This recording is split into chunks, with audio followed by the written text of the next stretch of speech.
4th down and 6. Old Bridge gotta have it. Shotgun formation. Nugent, a lot of time. Rolls out. He's running out of space. Will roll the other way. They look, corner of the end zone. Touchdown! Rowan heading for the touchpad with the lead. And the props will take the men's 400-yard freestyle relay. Andrews will be in shotgun. He takes the snap, makes the handoff. He'll throw it down the left sideline. He's got a wide open receiver. He's got the touchdown. Motion man is Simmons. Trotman throwing towards Simmons down the field, and he makes the catch in traffic for a Bearcats touchdown. Back to pass, middle of the field. The catch is made by Britt. She's off to the races at the 40, the 30, the 20, the 10. Britt is in for the score. Back on in, here's Yoxon. Yoxon to the backhand, trying to go to the front, makes the move and shot, and he scores! Gracie comes set and delivers. And that's it on the ground to second. Throw to first, in time, and the ball game is over. South Shore survives a late scare, and they are the 2024 New York State Little League Baseball champions.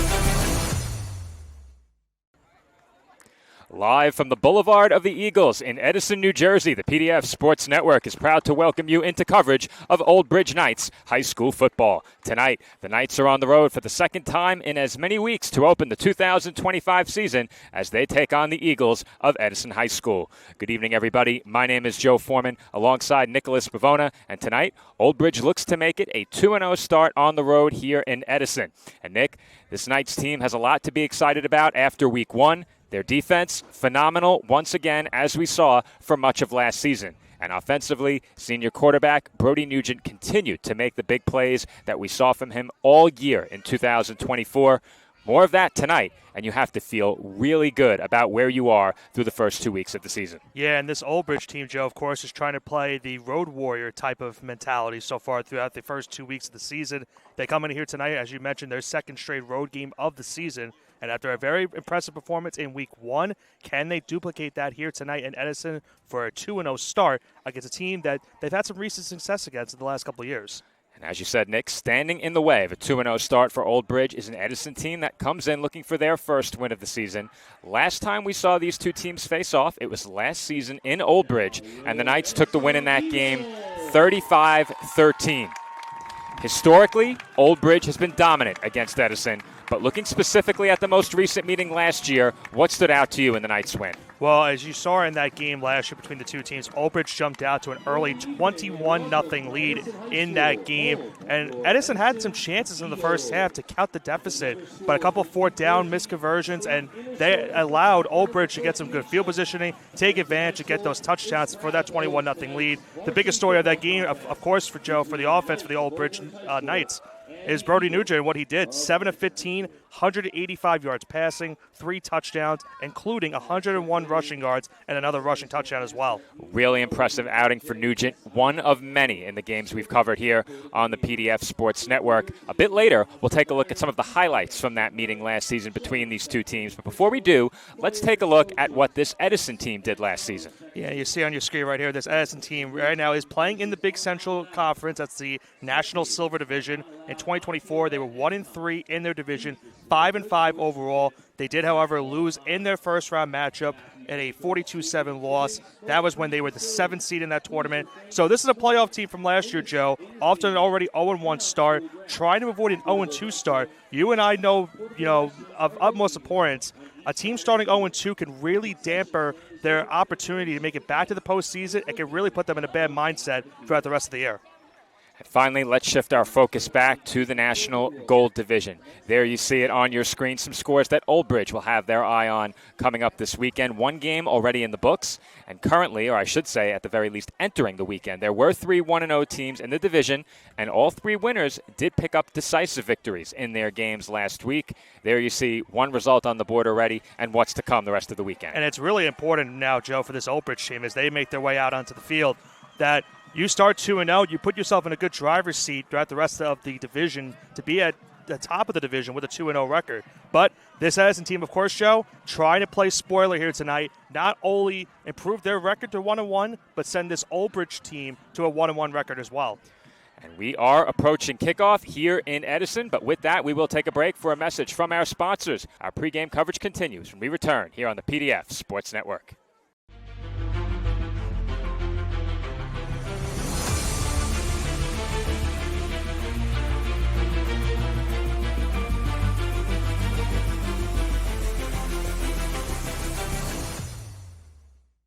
Celebrating 65 years, the Old Bridge Rebels Youth Organization is the longest-running and most successful youth organization, serving Old Bridge Township.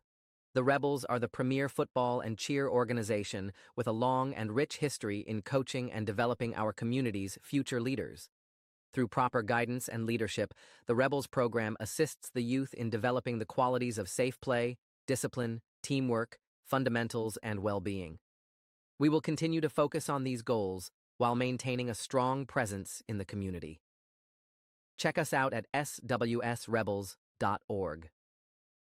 This football season, stop by Market Boy Liquors, your hometown destination for over 20 years. Family-owned and operated, our 8,000-square-foot store features the largest beer cooler in the area, plus an unbeatable selection of wine, spirits, cigars, and craft beer. Conveniently located at 1132 Englishtown Road, Old Bridge, New Jersey, 08857, Market Boy Liquors is proud to serve our community with the best variety and friendly service.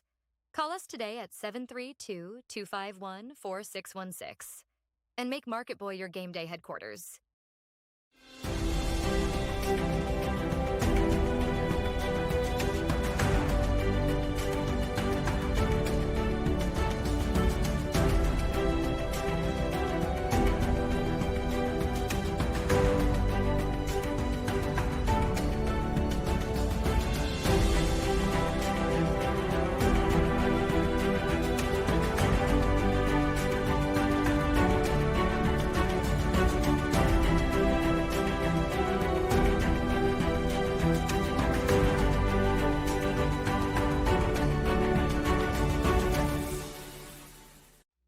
When it comes to buying and selling a home, do it with Peter Hunt's Home Team, powered by Century 21.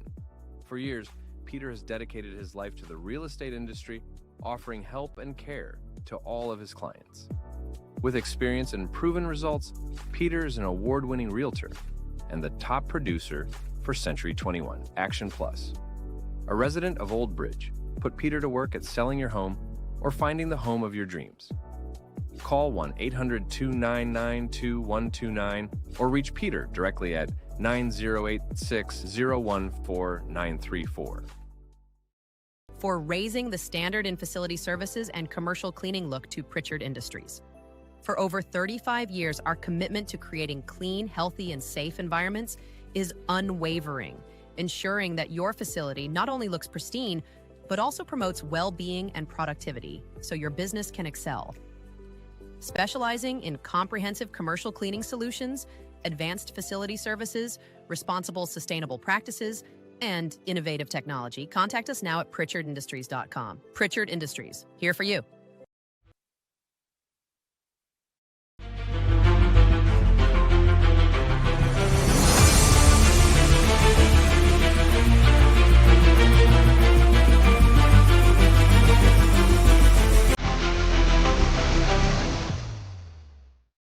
Since 2003, Elite Sports Physical Therapy of Morganville has developed customized care and physical therapy programs for thousands of athletes through evaluation and setting athletic goals.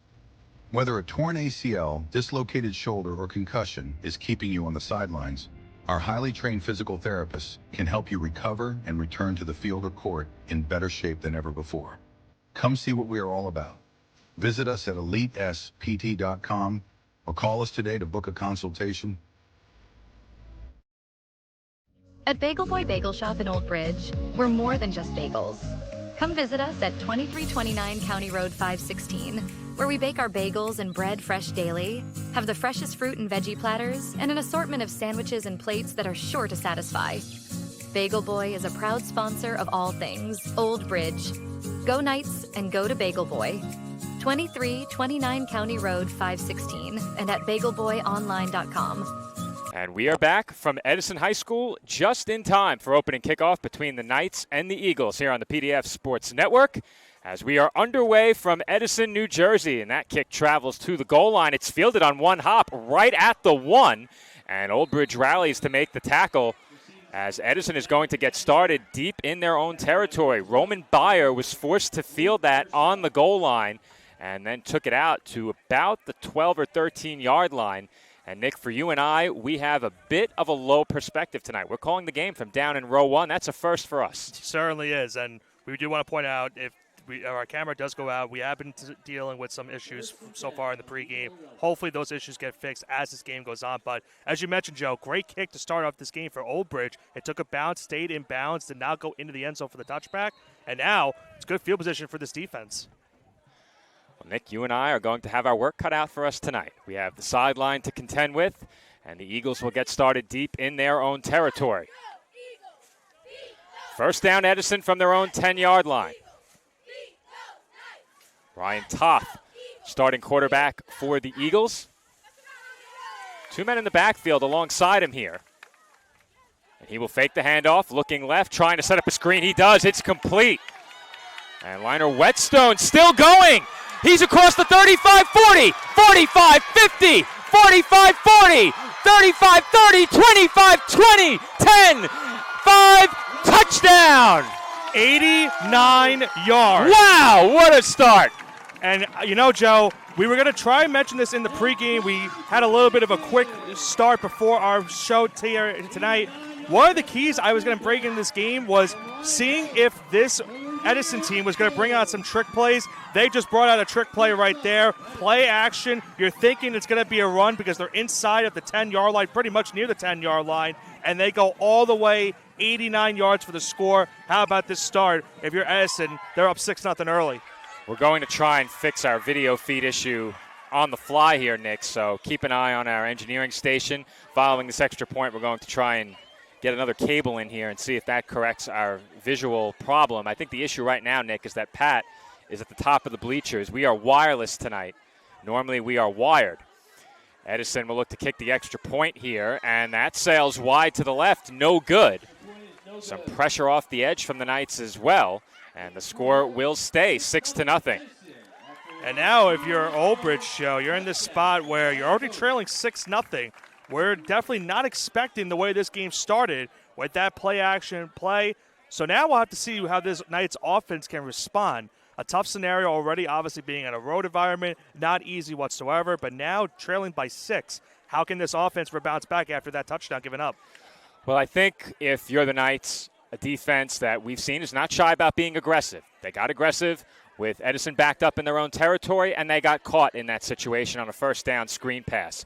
I don't think that's something you can expect to see work against the Knights again in this game, given the result of that play. I think if that play goes for 15, 20 yards, perhaps you're able to slip in another screen later. But I think now this Old Bridge defense will be on high alert for a play like that the rest of the way.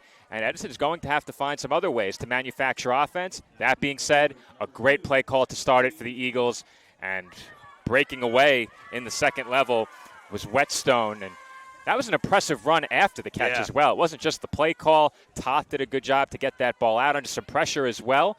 But that's executed about as well as you can ask for. If you're Edison, they have to be thrilled with that start. You can't do any better. Keep in mind, they only had 84 yards passing as a team just last week. And their loss to Piscataway, they get 89 on the opening play of this game right here. There's a short kick right there. Going to be returned. And almost near midfield, just around it looks to be the 40-yard line, is where Old Bridge is going to pick up this opening possession.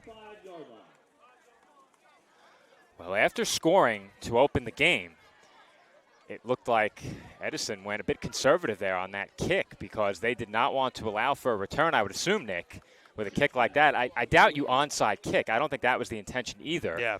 Though, admittedly, from our perspective, a bit tough to see exactly how that ball was bouncing. I do believe we've solved our visual issue, so that should be fine the rest of the way. Brody Nugent lines up in the shotgun for Old Bridge. His team trailing by 6 early, and he will hand off on first down. That will go for a short gain. Nugent Griffin gets the first carry of the game for the Knights. And officially, they'll give him 2 on the play. Griffin Nugent. I said Brody? No, you said the last name first. I said Nugent Griffin? You said Nugent Griffin. Did I? Yes. Wow. I did call the game last week, and it is Griffin Nugent who got the bulk of the carries in that game.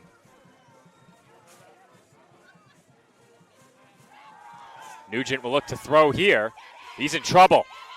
Rolling to his left now, running out of time, throws downfield, and I think that is a completion on the sideline. No, they rule it incomplete. I was going to say, Joe, it didn't look like he got his feet in bounds. We have our best perspective from it right here from where we're positioned, and great attempt right there. And you have to give Nugent credit. He kept scrambling and scrambling. It looks like we have an injury on the field for the Knights. He kept scrambling. He found Cameron Alvin at the last second. So, Nick, there are some names cut off on the roster. That's Cam Olivencia. Cam Olivencia, okay, correct. Some names are cut off on the roster. So Olivencia, of course, who we saw last year, and we'll get to that highlight package a little bit later on in the game. But he found him on the sideline, almost got the completion on that sideline, but Olivencia just couldn't get his feet in bounds. It was really tight throw on that sideline to get the incompletion. And just like that, now after this injury timeout, it's going to be 3rd and 9 coming up for the Knights. And Olivencia is a player who's been dealing with some nagging injuries, and now he's down after just a couple of offensive snaps. And Nick, getting a look at that play from as close as we are right on top of the sideline. I thought maybe he got that left foot down. Keep in mind, you need just one. Yeah. You need just one. I thought maybe he got that left foot down. Certainly the right foot came down out of bounds. You have to keep in mind, he was also heavily covered on the play, so not an easy play to try to make that catch. And credit to the Edison defense, despite the fact that Nugent had enough time to scramble out and make a play, they kept it incomplete and now forced a 3rd and long. Old Bridge already trailing by 6, faced with a 3rd and 9. Nugent once again lines up in the shotgun. And he will look to throw. Clean pocket, throws the quick pass outside, complete up the sideline for a first down and more. That pass complete. He finds the returning Chase Rizzo back in the lineup, immediately makes an impact. First down, Knights. And how big is that for the Knights, Joe? It looked like they were about to go 3 and out in this game, and they get a quick, big play right there for the first down. First down, Old Bridge on the Edison side of the 50. Ball at the Eagles' 41-yard line. Nugent once again in the shotgun, flanked by Rizzo as he takes a look toward his sideline. And we've seen this plenty from Old Bridge. To the line quickly, but that doesn't necessarily mean they're going to snap it quickly. Nugent throws the quick pass complete over the middle. And 4 Eagles in to make the tackle. They strip the football. And it is recovered by Edison. Amari Allsbrook made the catch on the short quick throw. Turned upfield, was met by 4 Eagles, and the football came out recovered by Edison. That's a backbreaker right there, Joe. You'll see in just a second. Allsbrook kept himself up, but then the ball comes out. And sometimes you see that on plays like that where you're trying to get some extra yardage and try to, get a little bit more for your team, maybe get the first down. Not there right there for this Knights team. A fumble, and just like that, Edison's got the football after a 1-play touchdown their last drive. That's a really tough start for Old Bridge. They give up the touchdown on the game's first offensive snap and then quickly turn the ball over on their first play in Eagles territory. Once again, 2 backs in the backfield for Edison. A pistol look here, and it's a handoff. Whetstone behind left guard carries it for a gain of about 4 or 5 yards. Second down coming up.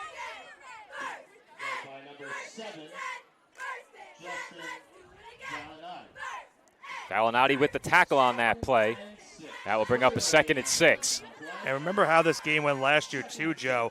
This Edison team did a pretty good job running the football against Old Bridge. So I thought maybe that was going to be a key to this game tonight for them. They go to the run there after that touchdown drive, but that shows you that Old Bridge was looking for a run on that first drive of the game. Handoff once again on 2nd down. Whetstone bounces it outside. Foot race to the sideline, and the Knights win that one. That's going to be a loss of all 4 yards they picked up on first down. That will bring up 3rd and 10.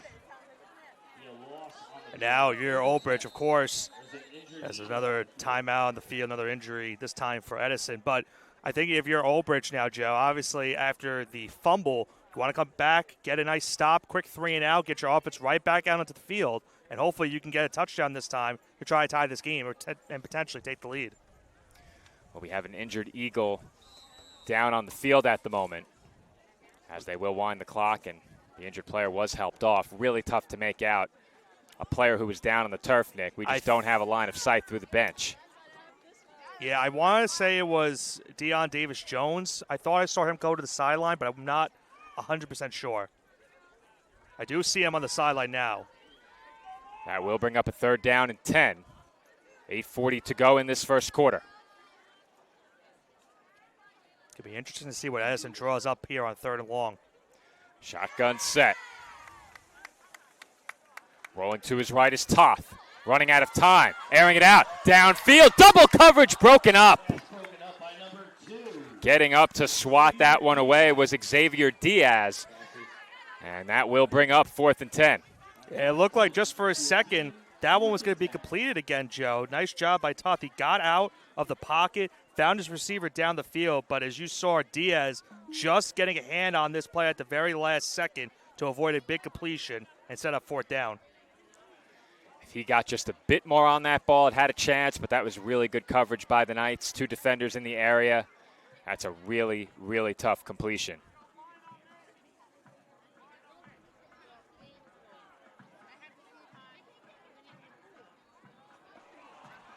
And the punt does not go the way. Does not get away, and a huge hit on Toth. He went down hard. Oh, man, Joe, that's... Wow, huge, huge hit there. As that ball looked like it was muffed. We'll have to run that back, Nick, and see exactly what happened. But he did not get that punt off. Looked like a low snap. We lost it behind a mass of bodies along the sideline. Here's a look at it on replay, and it was just a low snap. It was bobbled and no chance for him after that ball arrived low. And a golden opportunity here for the Knights now. Once again, they have it, this time a bit deeper in Edison territory. 8:15 to go in the opening quarter. Pretty much hovering around the goal, or the red zone, here at the 25-yard line. So this is a good chance here for Old Bridge after the first possession fumble. They could try a tie or take the lead on this possession right here. Nugent once again will line up in the shotgun, joined in the backfield by Rizzo. 2 receivers to the right of the formation, 1 receiver wide left. Nugent will hand off on 1st down. Rizzo stood up at the line of scrimmage and set down there. No gain on the play. Well, we saw last year with these 2 teams, Joe, it was pretty much Nugent taking advantage, as I mentioned earlier on, had the 185 yards passing and the 101 yards rushing. And we saw last week he had another good performance as well in their win over Cedar Creek. So that was a game in which he only needed to throw 41 passing yards. He did all of his work pretty much on the ground. So you see this Edison defense, they are ready to expect the run at any point in this game. They've done a good job so far in this first quarter. Nugent once again in the shotgun with 3 receivers on the field.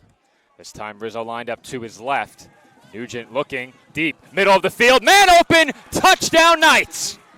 Amari Allsbrook from Brody Nugent. And Old Bridge is even at 6 with 7:25 to go in the opening quarter. Well, Joe, that's a good way to forget about that fumble on the last play by Allsbrook. He got a wide open streak route right up the middle. He pretty much was lost by this Edison defense, and it's getting to the point where it looks like Edison's going to try to force Old Bridge to throw the football, and you just saw it right there. Nugent delivers a perfect pass for the touchdown to tie this game at 6. The Knights will line up for the extra point here. This would give Old Bridge the lead. And the extra point is up and good. Knights in front now, 7-6. And Nick, a big blow dealt early by Edison. Old Bridge immediately gave the football back, but this Knights defense making a big play, more specifically their special teams after the defense forced the 3 and out, and Old Bridge taking full advantage of that field position. You can't give the ball to Brody Nugent inside the 30-yard line. And we spoke about it earlier on where we saw a couple of plays last year for Edison where They kept going. They had a couple fourth down tries that they could not convert and gave Old Bridge some good field positioning. That one wasn't a fourth down, obviously, going for it. They were trying to punt the ball away. Low snap led to good field positioning, and quickly Old Bridge strikes for the touchdown to take a 7-6 lead. Following this kickoff, we are going to try and address any potential choppiness in the live stream by going offline for about 30 seconds. We're going to very quickly go offline and try and establish a better connection before the first play of this drive. So once again, if you are viewing us on YouTube or over on Boxcast, we are going offline in about 30 seconds, and we'll rejoin you for the first play of this drive. The Knights will send this one away. And that will go into the end zone for a touchback. We'll be right back here on the PDF Sports Network. All right, Joe Foreman and Nicholas Pavona back from Edison High School. We had to drop our stream resolution to hopefully keep our live stream steady. But hopefully we can stay with you the rest of the way. Internet definitely problematic here in Edison. It always is. We cover the Jersey Sharks here as well. We will have a copy of the entire game regardless of our internet status when the game is over. As Toth, off the play fake, avoids the rush, steps forward, throws downfield, incomplete. Tight coverage there over the middle. And, Joe, I don't know if you saw on the sideline, he had an open wide receiver down the other field. He had Sean Garland wide open, it looked like, but just didn't see him as that pressure was there from Old Bridge. It's now third down. Here's one more look at it. Let's see if we have a view of that sideline that you were talking about, Nick. Yeah, we do. There he is. Yep. He had him. Good eye. 3rd and 9 coming up, and a chance for the Knights defense to get off the field very quickly for the second consecutive drive. 3-and-out forced on the last Eagles possession. The Old Bridge special teams unit coming up with the tackle on Toth as he looked to punt. Bit of a low snap helping them in that effort. 3rd and 9, and early movement in the slot. Flag comes out. See who that's called on. It looked like initially it was going to be on Old Bridge on a neutral zone. It That's is. The case. Yep. I thought there was early movement, so a 3rd and 9 becomes 3rd and 4. It looked like I saw movement around the defensive tackle area, but I wasn't certain if you saw something, as you mentioned, in the slot, where maybe a receiver went off for a second. But now it's 3rd and 4. And if you get them sleeping again, Joe, you can get a first down under the penalty.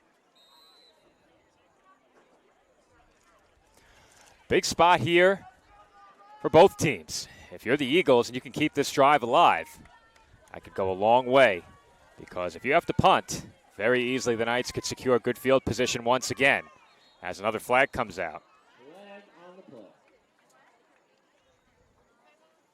Edison once again saying it's on Old Bridge. And it is, Joe. It's another neutral zone. 2 straight neutral zones leads to a first down. Well, that's a killer if you're Old Bridge. So they got him on the hard count twice in a row.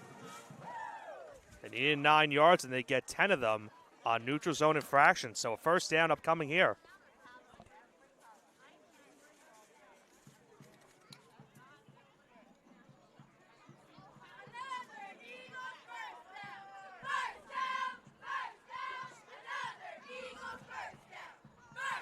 First down, Edison in the shotgun. Toth, hands off. Not much running room there, but that will go for a couple of yards on first, maybe just 1. Looks like he got maybe 2 yards on that play, and didn't look like initially they were going to get 2 yards. That Old Bridge defense was right there and clogged up the lane, but they do get 2 to make it 2nd and 8. 2nd and 10 now for the Eagles. Just over 6 minutes to go in what has been a pretty slow-moving first quarter. A big play for the Eagles got us started. A special teams miscue gave the ball to Old Bridge deep in Edison territory. The Knights capitalized, and they now lead at 7-6. Motion man pre-snap is Roma. Handoff once again behind left guard, and once again not much running room. And that will bring up 3rd down. Yeah, it looked like he got nothing on that play. Once again, it's going to be third and medium upcoming here for Edison.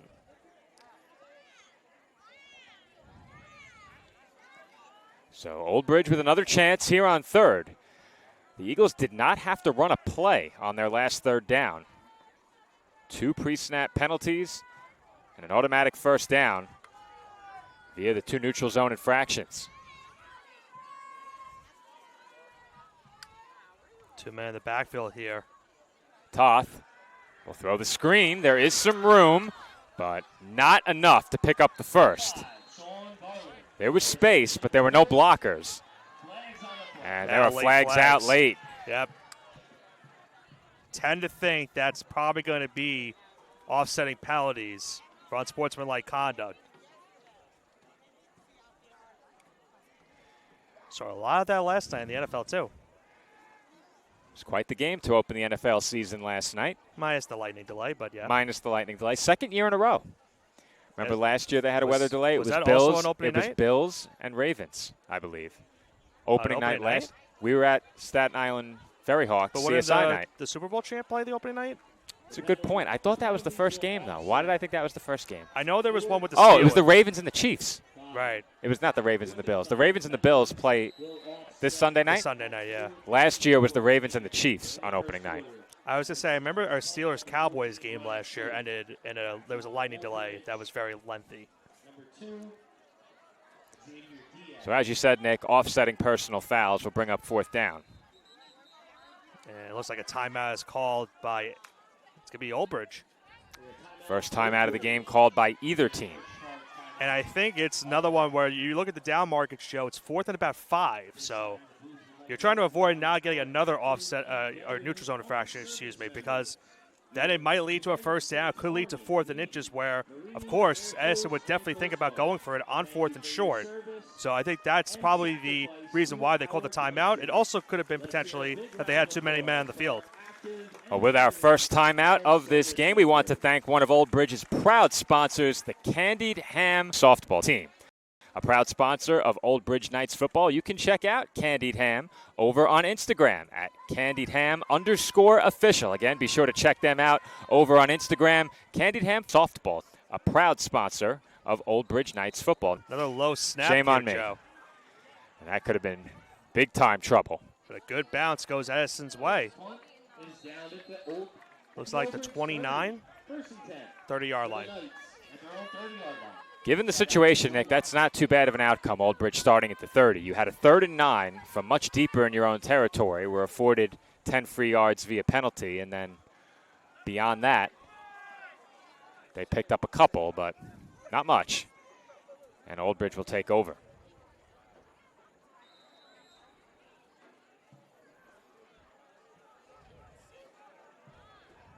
See what this Edison defense could do now against Nugent and company after that quick touchdown drive the last time out. Brody Nugent in the shotgun.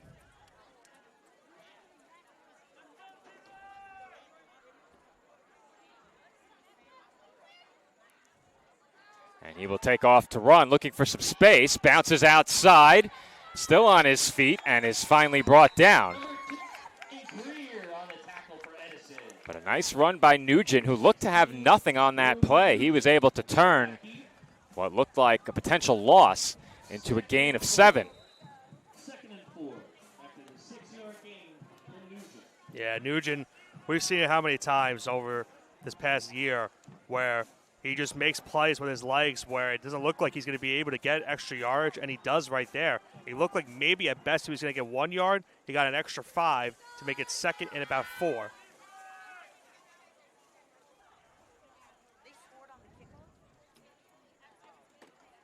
Nugent once again in the gun. Low snap, and Nugent dives on top of it. We've seen a couple low snaps so far between both teams. Behind the line, 39. 31 yard. Just like that now, a 2nd and about medium now turns into a 3rd and long.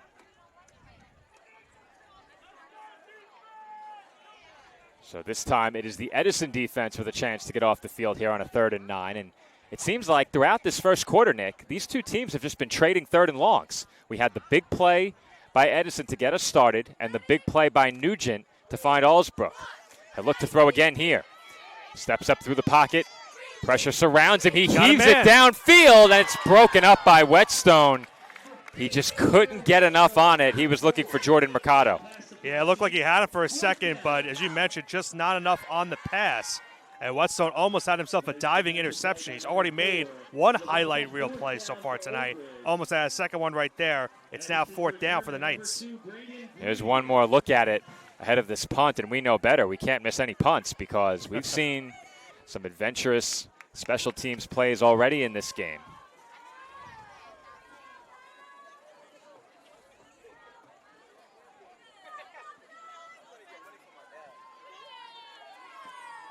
Knights looking toward their sideline here. It is a 4th and 9. We have seen it where Nugent will assume the punting duties. That will not be the case here.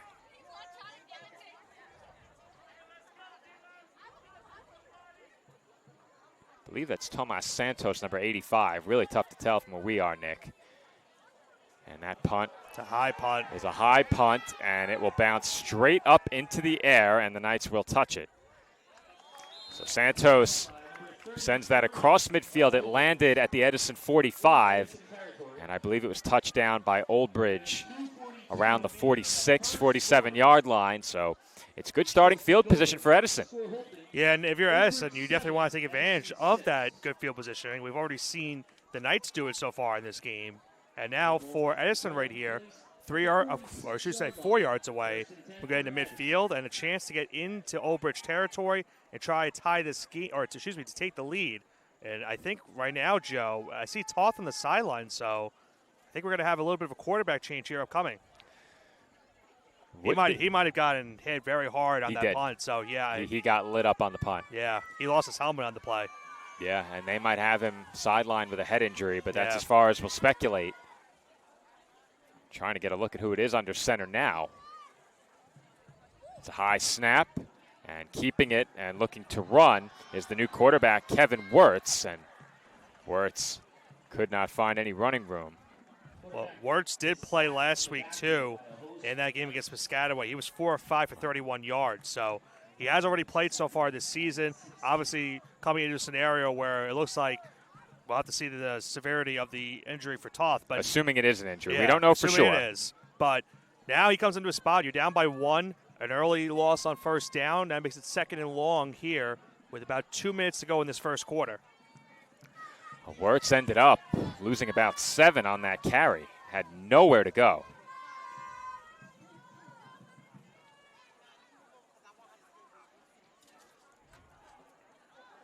Second down handoff goes nowhere. Looks like they lost another yard or 2. Number 3, Ahmad Dudley on the carry. Best case, he got back to the line, but it looks like they did indeed lose a yard.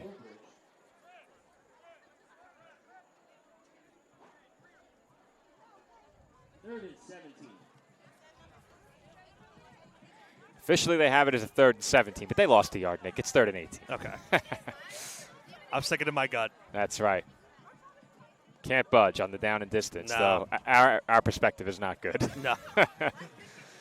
Too many yards to count from where we're positioned at right now. We have 1:12 to go in the opening quarter. It has been a very lengthy first quarter. 3 wide on the right side of Wirtz. And he's rolling that way. Pressure coming from behind. He throws incomplete. Looked like Whetstone had some room there, but that ball landed well beyond his reach. And Joe Wirtz took a shot, too. I was about to say he took a big hit. Yeah, he got up slowly after that play. Let's get a look at the back end of it.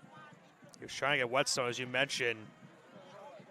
It at least looked that way. And he threw it behind him, and then as he threw the ball, took a big shot towards the end. So hopefully he is okay. Going to have to cut away abruptly here, but we'll get a look at that hit very quickly. Or perhaps not. Caught a little bit of it. Just a bit. That's a much better snap ahead of that punt. Kick lands just shy of the 40, but it takes an Edison bounce. And we'll see where they mark it. Looks like around the 38-yard line. So Toth was into punt. That would lead me to believe he's good to go and that they were just putting words in as a change of pace. Under a minute to go now in the first quarter, just shy of 51 seconds. These defenses have been on the field a bunch so far here in this first quarter. You mentioned it, very lengthy first. And we've seen some memorable moments already so far in this game. A first play touchdown. We saw the bad snap on the punt leading to Old Bridge getting good field positioning and scoring 2 plays later. Let's see if they can extend this 1-point lead they currently have.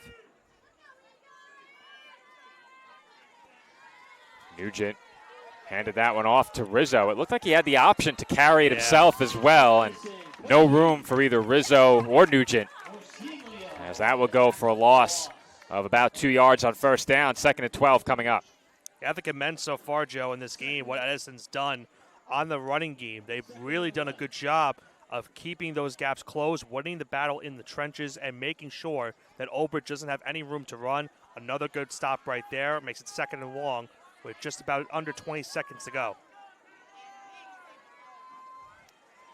See if Old Bridge does get a snap up before this quarter ends. I think they did have to run one more play as Nugent will look to throw. He swings it out to Rizzo, and it's off his hands with a lot of running room in front of him. Yeah, that's one Rizzo's going to want to have back. Already has a first down reception in this game.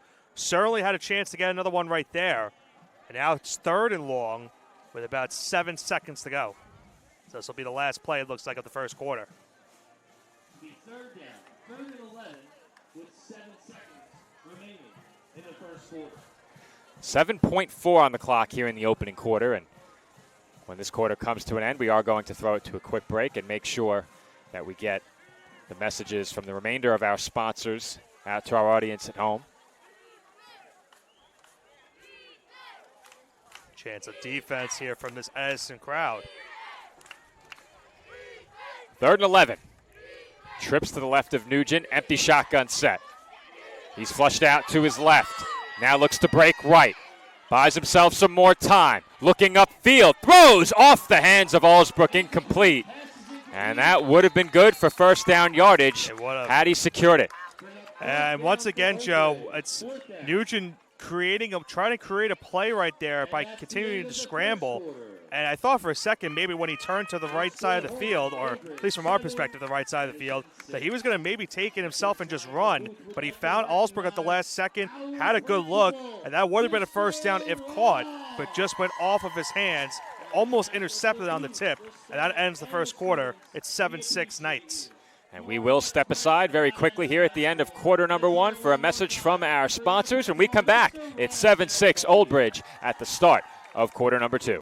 Protect your family, pets, and your wallet with Anchor Pest Control. We provide coverage for all your pest removal needs, and our all-inclusive service saves you money. We've designed our services to be both comprehensive and budget-friendly for homeowners. Plus, with our premium service, you'll get a free mosquito application. See how Anchor stacks up against the competition. Visit us, anchorpestcontrol.net, or call 888-623-2847 for information and service. And we are back from Edison High School. The Knights set to punt yet again here, as they will send this one across midfield into Edison territory. It does take an Old Bridge roll, and it's finally touched down around the 35. I was going to say 32-yard line. It looks like right there coming here. As you mentioned, a good bounce for Old Bridge. And we'll see now how this Edison team does offensively. The last couple of drives have really stalled after a great start to this game, that opening play. They really haven't had much momentum since. Neither team has gained much traction on the offensive side of the ball in this game. It's been a couple of big plays. And outside of that, there hasn't been much movement. These two defenses have had a very nice first half. It is still Wirtson at quarterback here. And he will throw complete. And that will go for a gain of about 12 or 13 yards on first down. And just like that, the Eagles are within a few yards of midfield. And once again, it was Sean Garland on the back end of the reception. Got a nice play action once again, Joe. We saw them get the touchdown earlier with the play action play. They start off the second quarter with the play action once again. Good move right there by Garland. He just gets enough for the first down.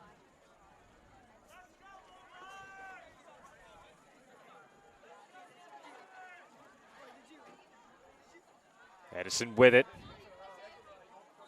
And they will hand off on first. It's Whetstone with a nice burst. He's out across midfield. And is tackled at the Old Bridge 48. So you got about 7 yards in that play. Whetstone with a good hard run there.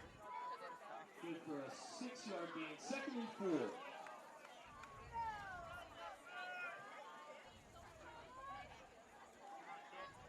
Second and 4 now for Edison. They gave him 6. We're a bit more generous, I think, Nick. I always like to tend to the players.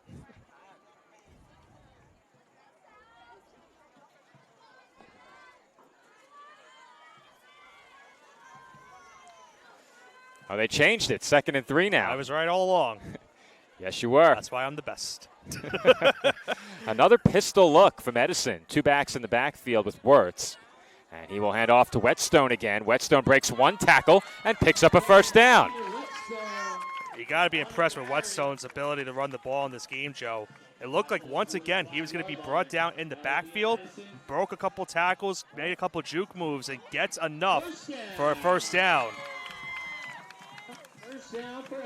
And I mentioned it last year. Old Bridge struggled last year against this Edison's running game. So early on, they've been up and down. It's kind of been a 50-50 game so far in terms of rush defense right now for Old Bridge.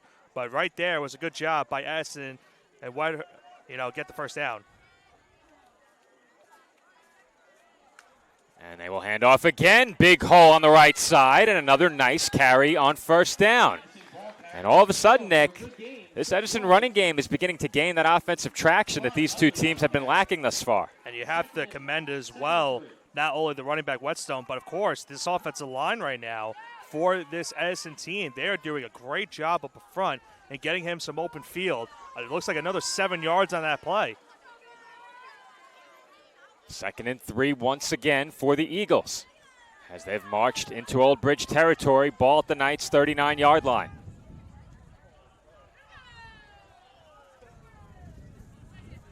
Once again, a pistol look for this Eagles offense.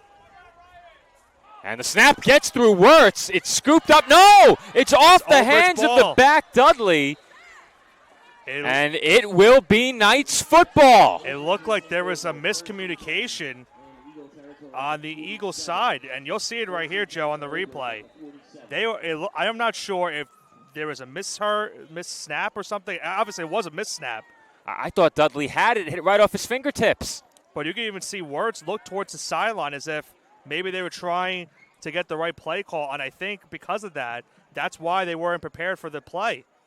So a weird sequence right there. It awards Old Bridge another opportunity with good field positioning here, up by a point.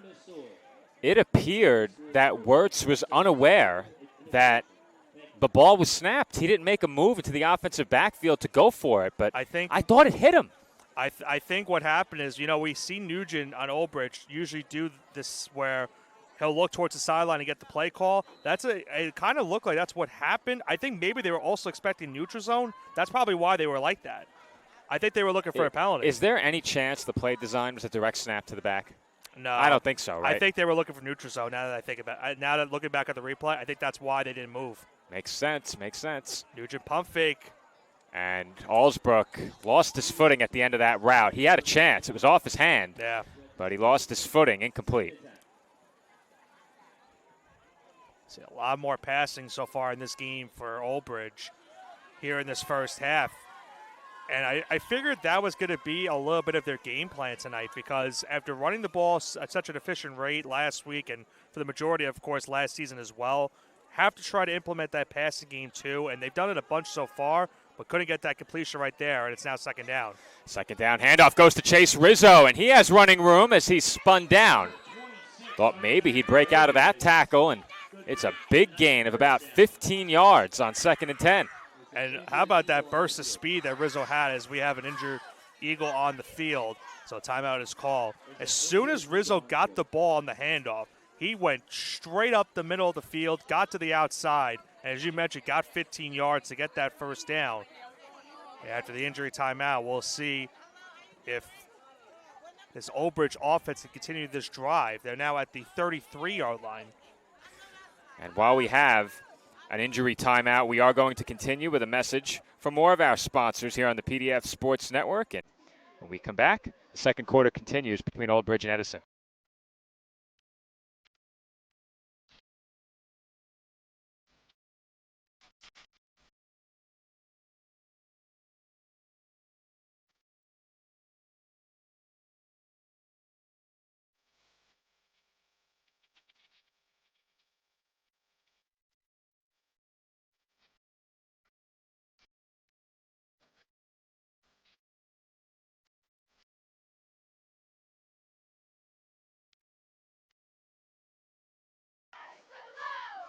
And we are back from Edison High School.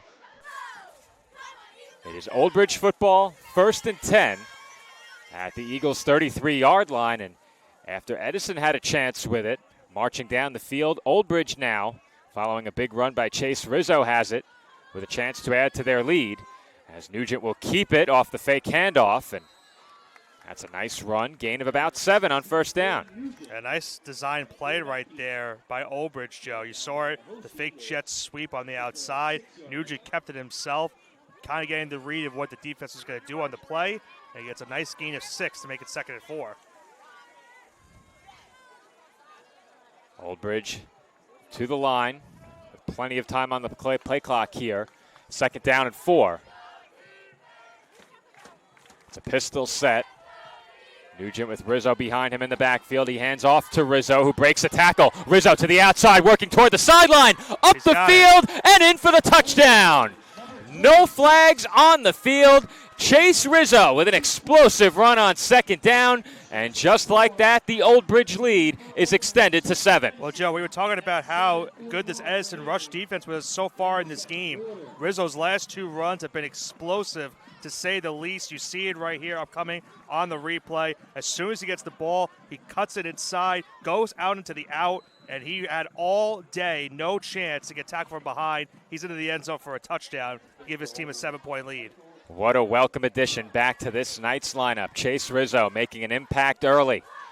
He has a touchdown with 7:41 to go in the first half. The extra point on its way, up and good. No doubt about it, off the foot of Michael Ferretto. And Old Bridge goes in front by 8. Our score now 14-6. And once again, Joe, they took advantage of a turnover on that play. Obviously, earlier on, the mishandled snap on the punt. That gave them good field position there, that being Old Bridge. And then the mishandled snap once again, this time on the offensive side, leading to a fumble, leading to a good field position once again for the Knights, and leading to another touchdown to put them up 8. So Old Bridge responding well after Edison struck for a touchdown on the game's first offensive snap. Since then, Old Bridge has scored 14 unanswered. Both defenses up until that last Old Bridge possession had been playing really well. And it was really going to be a matter of which defense would break first. In a 7-6 game, it is Edison that allows the 3rd touchdown of this first half. Old Bridge in front by 8, and they will send it away here. Keep in mind as well, Old Bridge does receive the second half kickoff.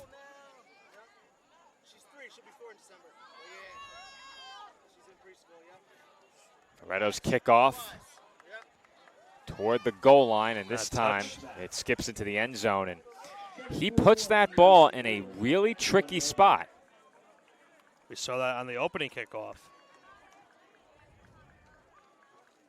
Almost got another one right there. When you're put in a position as a return man where you have to decide whether or not to play the kick, that's a really difficult position to be in, because before you know it, those gunners are coming after you, and the kick coverage gets there quickly. And when your back is to them, if you have to play that football on the goal line, that could spell big trouble, and very often it means very poor field position. Well, how big is it for Joe now for the Edison team? Now you're down 8. Still a one-possession game, but they could really use a good offensive drive right here after their last drive, which was looking good, and a turnover. It is a first down run here, and looking for room on the outside was Garland. Couldn't find any. And we've seen a lot of different players carry the ball for Edison in this game, Nick. And do we have potentially our third quarterback of the game? Was that Garland under center there on that play? Because now Toth is coming back out. I couldn't see it. Maybe they had a Wildcat type formation on that play. I think he took that direct snap. Yeah. Our perspective from the sideline makes it tough to see into the offensive backfield with a read on the numbers. We can see who's back there in terms of personnel, but not the number on the uniform. Toth back in there, so it appears he was not injured. They just went with a change of pace for a couple of possessions. He will hand off here on 2nd and 6, and Whetstone could not find any running room. He lost a couple, maybe even 3. Back to the original first down marker, and now it's 3rd and 9. 6:30 remaining in the half. 2nd and 6 to 3rd and 9. And Nick, we said it before. These two teams back and forth have been trading 3rd and long, 3rd and long, 3rd and long. And it's been the offenses that have been able to make plays. In some cases, the defense affording first downs via penalty. But most of the time so far in this game, defenses have found their way off the field in this spot. Be curious to see what they draw up here. Have to think this one, they're trying to get it to Garland on the outside, if anything, here on 3rd and long. 6 minutes to go in the half. Swing pass. Whetstone looking to cut up field, but he has nowhere to go.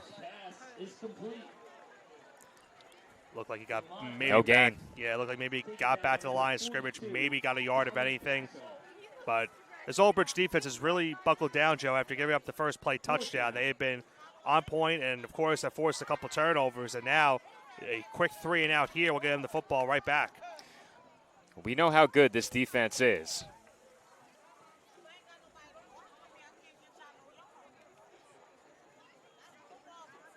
Once again, the punting unit out for Edison. Good snap, and Almost that kick blocked. was nearly blocked. But it was a great kick. But room for a return here. And He's got some Jason blockers, Benford's Joe. still going and forced out. Ran out of room along that sideline, but like you said, Nick, it looked promising with some blockers in front of him. First down, Knights. And once again, Joe, another common theme of this game so far is that the Knights are going to have good field position once again. Looks like they knocked him out around, I want to say, the 39-yard line. Maybe the 34, actually. 34.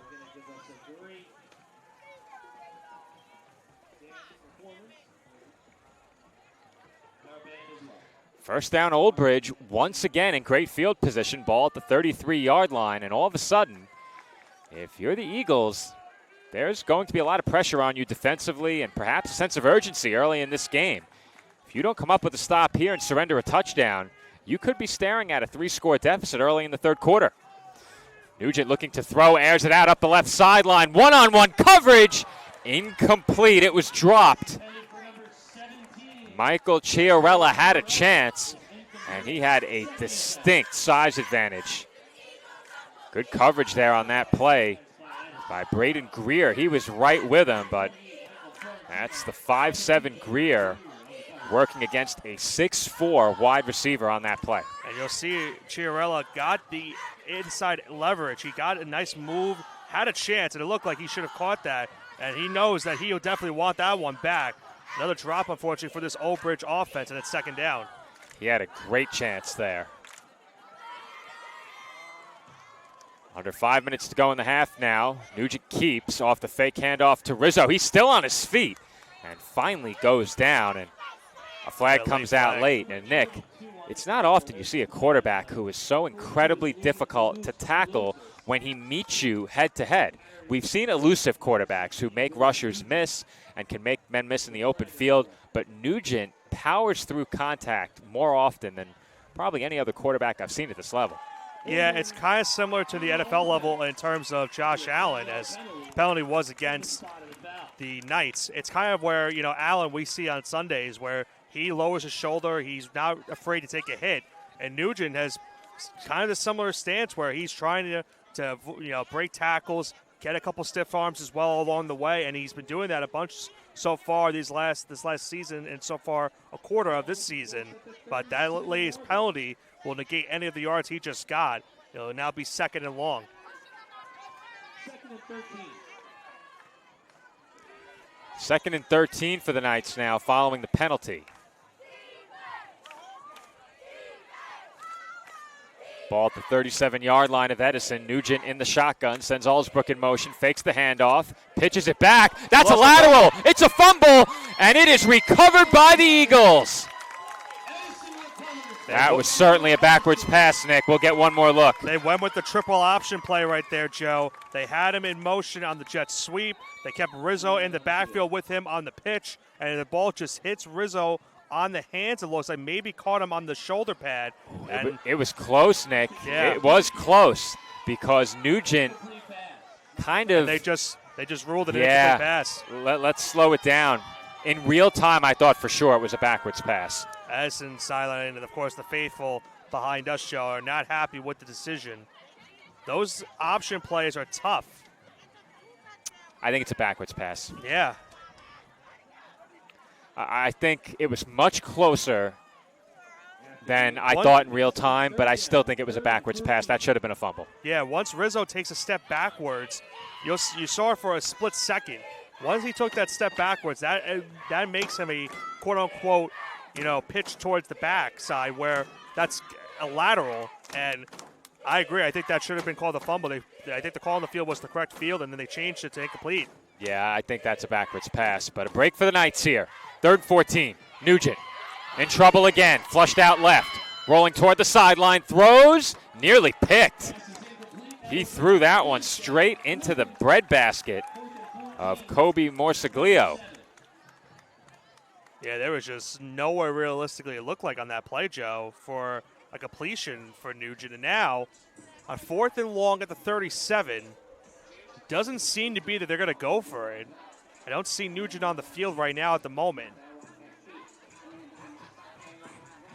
He does come on the field now late. It could be, we'll have to see if they go for it, Joe. It could be one of those pooch punts from the quarterback we usually see sometimes, where maybe he'll try to get it inside the 10, maybe inside the 5, if anything. But curious to see if the Knights do indeed call that here on 4th and long. I think Nugent will have the option. 4th and 14. Nugent looks toward his sideline, and keep in mind, just because he does not kick it right away, that doesn't mean he will not kick it. We've seen it plenty. Nugent with it, looking to throw, airs it out, and it's dropped. Huge opportunity there for Chase Rizzo. It hit him right in the hands, and that incompletion will turn it back over to Edison on downs. Well, Joe, I hate to say it, but sometimes they say it, balls don't lie. Unfortunately for Old Bridge right there, it looked like they should have had a turnover earlier in the drive, and right there had Rizzo wide open. But it looked like, did he stumble as well for a second? No, the throw was just a little bit low. He did kind of slip, but I think that probably was in an effort to get down to the football. It didn't look like he went down cleanly, though. Yeah. That could be why he dropped it. What do you think about going for it there, Nick? I was kind of surprised they did. I was very surprised. I thought maybe they were just going to pooch punt it and get it inside the 10. They didn't even show punt. They straight ran 4 verticals down the field and threw it up. Got it. Toth. Looked like he may have been setting up another screen. That pass low and complete. 2nd and 10.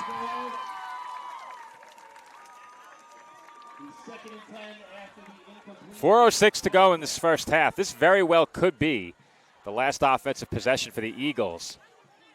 How important is it to keep this score right where it is? Do you think that the way much of this half has gone now, since that first play, they have enough in the tank offensively to overcome a 2-score deficit if they fall behind by 2 scores? I think what we've seen from these two teams, they've had the opportunities, but they've had them unfortunately slip away.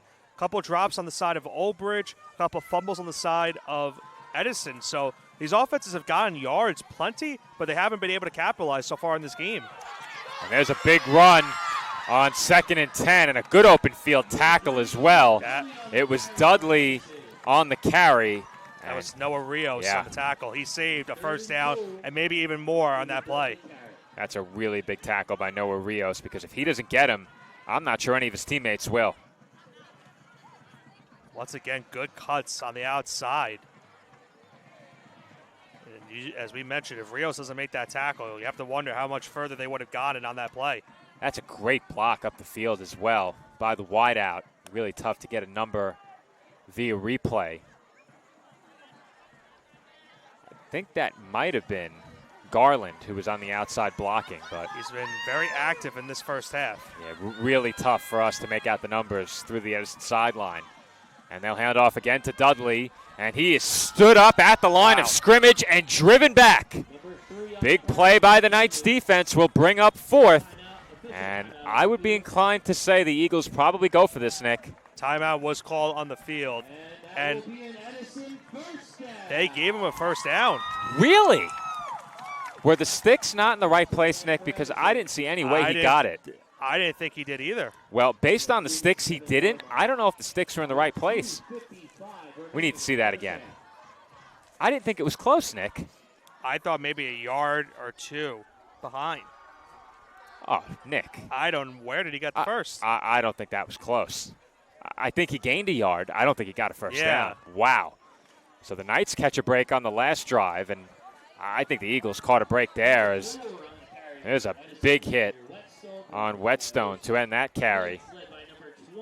And I think at the very least, picking up that first down might prevent Old Bridge from getting the ball back. Now Edison can afford to take some clock with them, even if they don't score. And I think that's right now the goal, right, if you're Edison. You don't want to give Old Bridge the ball before the half ends because, as you mentioned earlier on, they get the ball to start the second half. So it's huge right now for Edison if they can make this the final drive of this first half right here. About to hit the 2-minute warning. Technically, it isn't the 2-minute warning. Well, we learned the hard way in year one during the 2024 season. There is no 2-minute warning in high school. There's a flag, though. There is.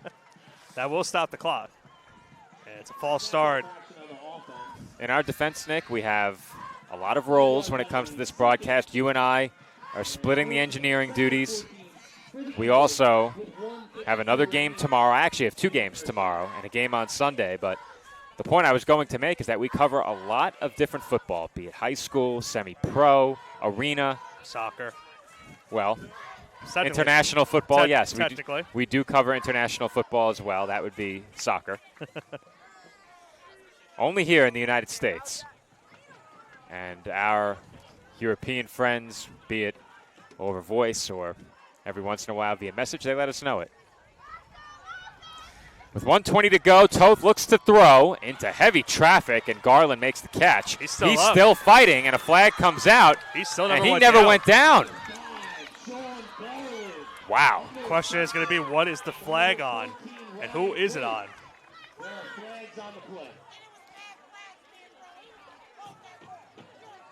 It was right when he made the catch, and he was trying to get past the defender with broken tackle. Was there a face mask that we didn't see? Let's see if it was on Old Bridge. Let's see if our view from up top gives us a better look.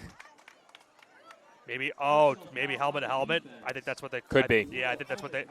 Yeah, it was helmet to helmet. Good call, Nick. Because I saw the referee point towards the tip of his hat, so it was helmet to helmet. First down and 10 for Edison, and we've seen that a couple of times now. Edison in a really tough spot. Old Bridge earlier with 2 neutral zone infractions, and now they commit a personal foul, which results in a 15-yard penalty and an Eagles first down. Time winding down in the half as well, just over a minute to go here in the second quarter.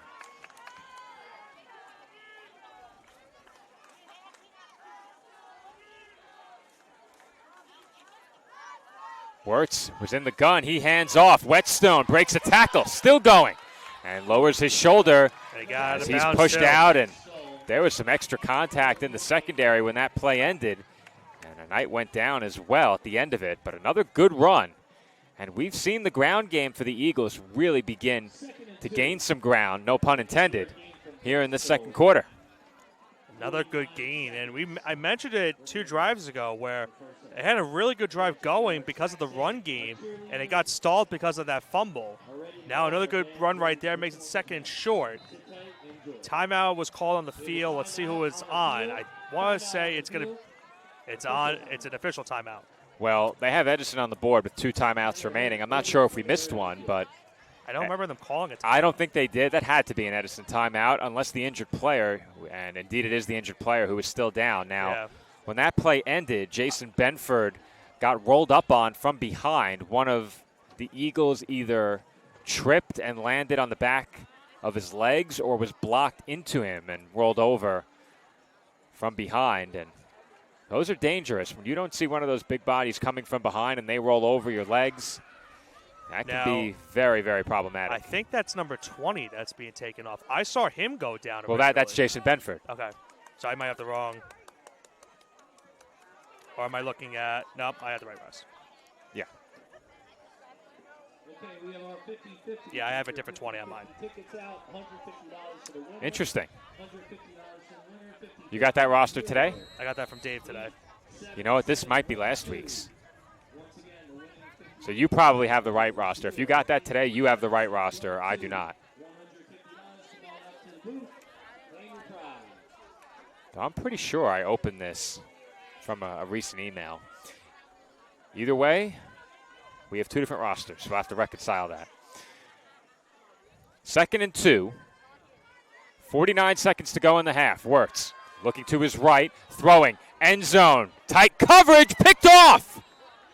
And it will be Knights football off the turnover. Brody Nugent with the interception in the end zone. He made like a wideout, making that grab over his shoulder. Well, Joe, what can he do for this Old Bridge team? A big interception. It looked like they were going for a fade route right here on that right sideline, and it was just perfectly played by Nugent defensively. He got good positioning. The ball was a little bit overthrown, it looked like, and Nugent gets the easy INT. But keep in mind, Old Bridge is going to be set up, it looks like at around the 1 yard line, maybe 2 yard line. Oh, he didn't make the pick in the end zone. Yeah, he did not get into the end zone for the interception. So it's not the greatest thing for Edison, but with Old Bridge backed up into their own territory, Edison could potentially, if they still have, if they had the 3 timeouts, they'd still have a chance to get the ball back. I'm not so certain they would get it back. They could, unless they force a safety, of course. That's really big, Nick, that his momentum took him from the 1 through the end zone, and they marked him down there because all of a sudden, if you're Edison, maybe a chance for 2 points here. And that makes it a touchdown game without the need for a conversion. Nugent will keep, and he was able to find a bit of room, but only got back to the line of scrimmage. Maybe they gave him a couple. Our perspective. Looks like they gave him 2 yards. Yeah, our perspective makes it really tough to gauge how much he picked up, but it is officially a gain of 2. 2nd down and 8 coming up, and that might do it for the half, Nick. Yeah, that might be the last play. So Edison did take a timeout at some point during this first half. Are you a bit surprised they didn't take one there? Did they just call it? Oh, they just did.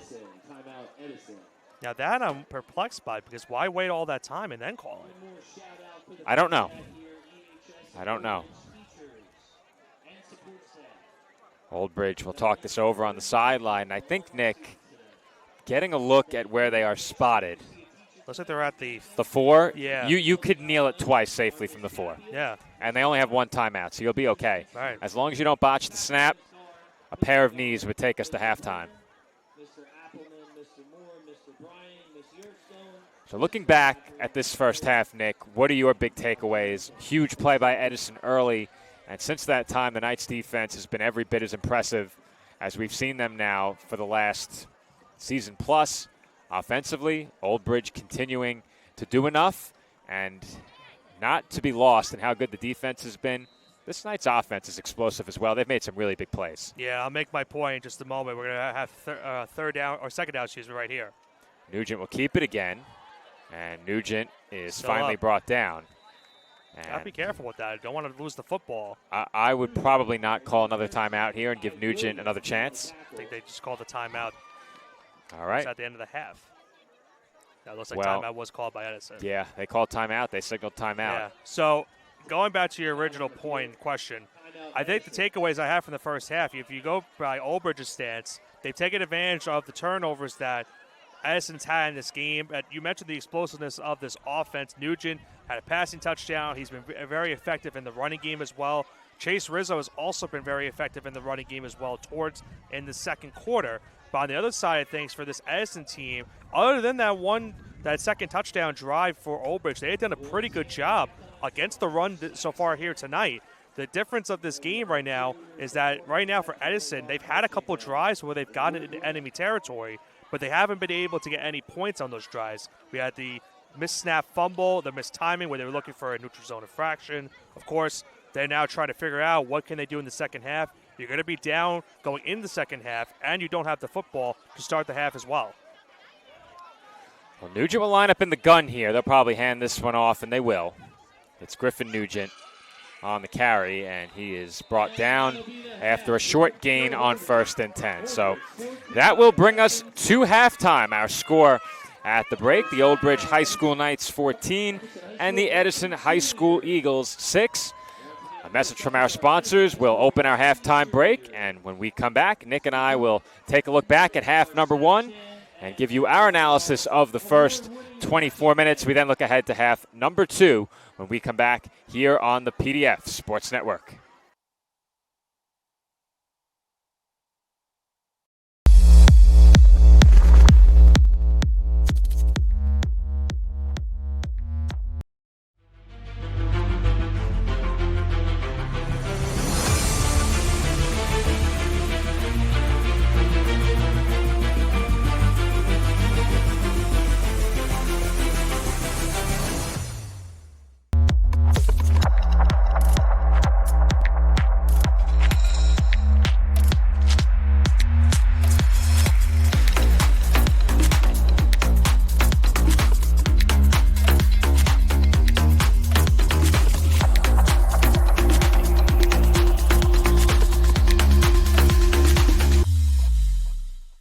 You gotta check out All American Ford. All American Ford is number 1. All American Ford in Old Bridge is proudly family owned and operated, and we're the #1 Ford dealership in New Jersey. All American Ford is the tri-state area's giant auto group. They always have the largest selection, and it's not even close. All American Ford is currently offering APR financing as low as 0%, low monthly lease specials, and thousands off MSRP. Giant selection, giant savings. Go G-Men, and go All American Ford. Shop online at allamericanfordandoldbridge.com. Getting a home loan shouldn't feel like an obstacle course. At CMG Home Loans, getting a loan is simple. Our loan officers are here for you every step of the way. With over 2,000 5-star reviews, when you're ready to buy or refi, we'll work together to find the loan you need for the home you love. CMG Home Loans. Simplified, trusted, committed. Celebrating 65 years. The Old Bridge Rebels Youth Organization is the longest-running and most successful youth organization, serving Old Bridge Township. The Rebels are the premier football and cheer organization with a long and rich history in coaching and developing our community's future leaders. Through proper guidance and leadership, the Rebels program assists the youth in developing the qualities of safe play, discipline, teamwork, fundamentals, and well-being.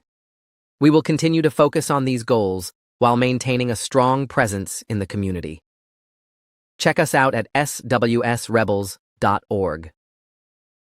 This football season, stop by Market Boy Liquors, your hometown destination for over 20 years. Family-owned and operated, our 8,000-square-foot store features the largest beer cooler in the area, plus an unbeatable selection of wine, spirits, cigars, and craft beer. Conveniently located at 1132 Englishtown Road, Old Bridge, New Jersey, 08857, Market Boy Liquors is proud to serve our community with the best variety and friendly service. Call us today at 732-251-4616 and make Market Boy your game day headquarters.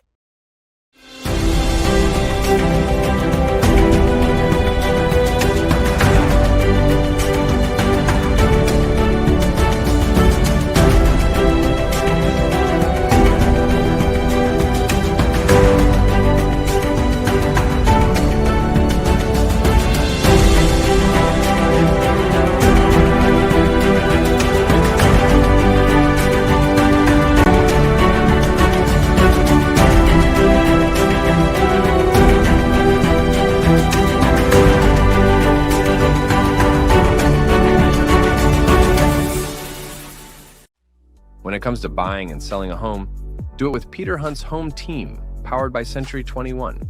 For years, Peter has dedicated his life to the real estate industry, offering help and care to all of his clients.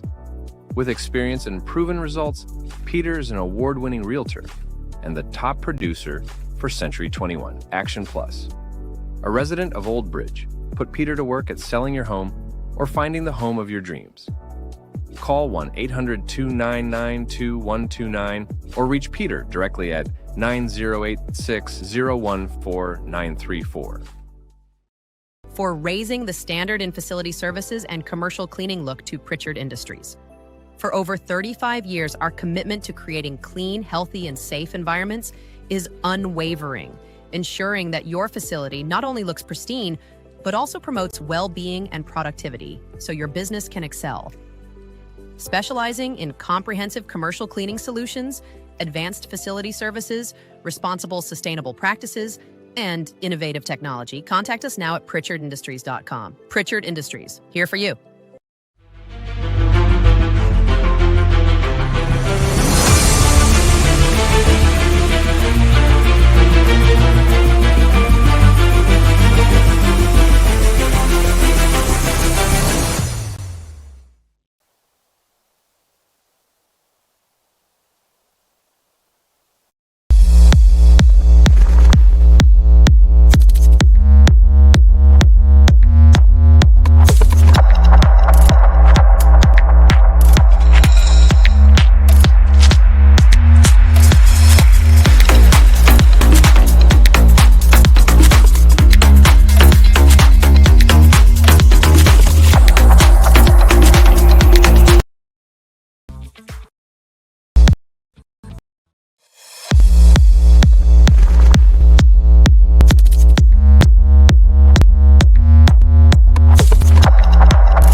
You gotta check out All American Ford. All American Ford is number one. All American Ford in Old Bridge is proudly family owned and operated, and we're the #1 Ford dealership in New Jersey. All American Ford is the tri-state area's giant auto group. They always have the largest selection, and it's not even close. All American Ford is currently offering APR financing as low as 0%, low monthly lease specials, and thousands off MSRP. Giant selection, giant savings. Go G-Men, and go All American Ford. Shop online at allamericanfordandoldbridge.com. Getting a home loan shouldn't feel like an obstacle course. At CMG Home Loans, getting a loan is simple. Our loan officers are here for you every step of the way.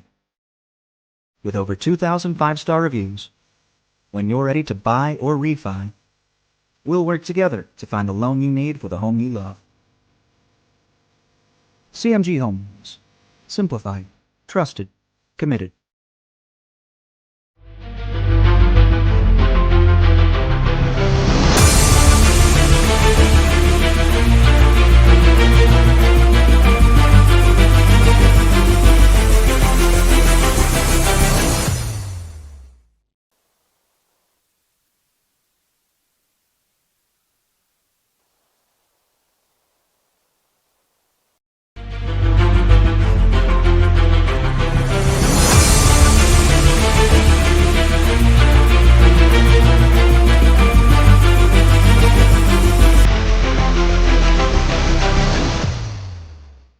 Since 2003, Elite Sports Physical Therapy of Morganville has developed customized care and physical therapy programs for thousands of athletes through evaluation and setting athletic goals. Whether a torn ACL, dislocated shoulder, or concussion is keeping you on the sidelines, our highly trained physical therapists can help you recover and return to the field or court in better shape than ever before. Come see what we are all about. Visit us at elitespt.com or call us today to book a consultation. At Bagel Boy Bagel Shop in Old Bridge, we're more than just bagels. Come visit us at 2329 County Road 516, where we bake our bagels and bread fresh daily, have the freshest fruit and veggie platters, and an assortment of sandwiches and plates that are sure to satisfy. Bagel Boy is a proud sponsor of all things Old Bridge. Go Knights and go to Bagel Boy.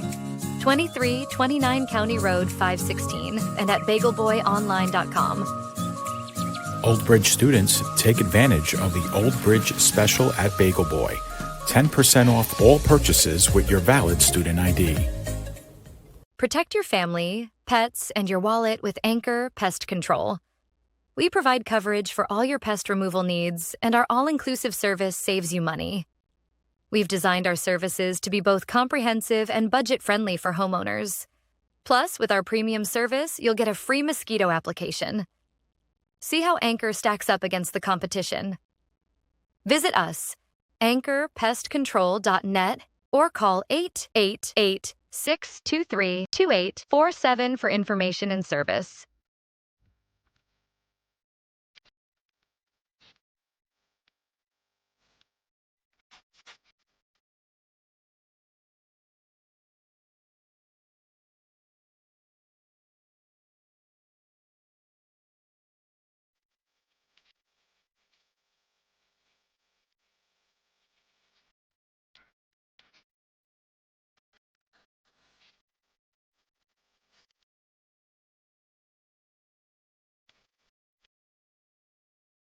And the Edison High School Eagles 6. And Nick, our discussion regarding this game and what transpired in the first half began as the first half was coming to a close. But if you take a look at how this game started, you couldn't have felt much better about the start you got off to if you're Edison. One play, touchdown, and a big blow dealt early in this one. Then your defense comes out and immediately gets your offense the football right back. It seems like after that, not much really went their way. They turned it over. The Knights capitalized. And before you knew it, Old Bridge was in front by 8. They scored the final 14 points in that half. However, a late hold by Edison did prevent the Knights from doing further damage. And we head to the third quarter with Old Bridge receiving the football, leading by 8. I think the common trend we've seen so far, Joe, is missed chances for both sides. On Old Bridge's side, they've had a bunch of drops in the receiving core that's cost them a couple of drives where, if you look at it, they probably could be up multiple possessions right now in this game and could have a really good sizable lead here at halftime with the football to start the half. On the other side, thanks for Edison, they've had some good drives as well, including that one where they were down by a point, they were going down the field, running the football very good, and then they were looking for a neutral zone infraction once again on the Old Bridge defense. It wasn't called. That led to confusion on the offensive line, leading to a false snap, leading to a turnover, and leading Old Bridge to going up 14-6 before the first half, around 5-minute mark of that first half in the second quarter. So it's been missed chances for both sides. And now if you're Edison, you come into the second half, you're down by 8. It's really big now that your defense comes out here in the second half, gets a good, strong start, make sure that Old Bridge doesn't come out here, gets a touchdown to put them up 2 possessions. But, of course, Joe, they need to figure things out on the offensive side. As you mentioned, they haven't done really anything since that first play touchdown. I think what stood out to me in that first half, and you touched on it, big plays that were made and the big plays that weren't made. You mentioned some drops, especially on the Old Bridge side, that could have gone for some really big gains. This could easily be a 2 or a 3-score game if a couple of those receptions are made along the way in that first half. But if you're Edison, the opportunities for big plays really weren't there for much of the half. However, you have to like what you did on the ground late in that first half. They really began to run the ball well. I think for them the key is going to be finishing drives. Once you get the ball in Old Bridge territory, what are you going to do with it? We've already seen they had a turnover on the punt where they didn't get the kickoff. Old Bridge gets the ball inside the 30, and then later they had a fumble. Or I should say Old Bridge had a fumble, but Edison, when they've gotten the ball down the Old Bridge side of the field, it's been problematic. It was Edison that threw the interception once they got down around the goal line. Right. Old Bridge, we mentioned plays that weren't made. A fumble on a short, quick pass over the middle. It seemed like a routine play. They coughed it up, and that cut short a drive that could have went for points. So for both sides, big plays that were made, more of those coming on the Old Bridge side of things, and then for both sides, big plays that either weren't made or that ended in turnovers. Yeah, and now I think if you're obviously this team, Joe, you want to fix that in the second half, trying to avoid those mistakes that you've made in the first half, whether it be the drops, whether it be the turnovers that you've had so far. But we've seen these defenses come out to play here tonight. Both of these defenses have put out a really good showing. Other than, if you think about it for Edison's, point of stance, both of their touchdowns allowed were because they were backed in on their own side of the field after a turnover led Old Bridge to have good field positioning. So if you're Edison, you can't really be too upset with what's happened so far in the first half defensively. But, of course, you would like to fix some of the mistakes you've had defensively in terms of trying to avoid Brody Nugent making and creating plays with his legs and finding an open receiver down the field. Because, as I mentioned, he's had a bunch of those in this first half. The problem is for Old Bridge, they haven't been able to catch the football so far, and that's cost them a couple of those big plays. And going back to another play that came late in that first half that I think at the time for both of us was a bit perplexing. Old Bridge deciding to throw it up on a 4th down and about 11. I think it was 4th and 11. Yeah. They looked to throw and effectively ran 4 streaks down the field. They had Nugent in a position where he could punt. I'm assuming he was given the choice. He elected to throw it. That gave Edison the football in great starting field position, and were it not for the INT they threw, they could have potentially cut the lead to less than the 8 points, whether it be tying the game, getting within 2, or even chipping away with a field goal. I think it was early enough in the game where they would have considered a kick had they gotten close but not had a chance to pick up a first down. So it opened the door for this game to get a bit closer. Right now, if you're Old Bridge, you have the cushion of knowing that a touchdown cannot beat you. Even if they convert for 2, a touchdown cannot beat you. That could have changed if Edison turned that drive into points. And Old Bridge setting them up with a turnover on downs, going for it on 4th and long, looking to throw instead of punting. That put a lot on that defense. And once again for the Knights, the defense came through.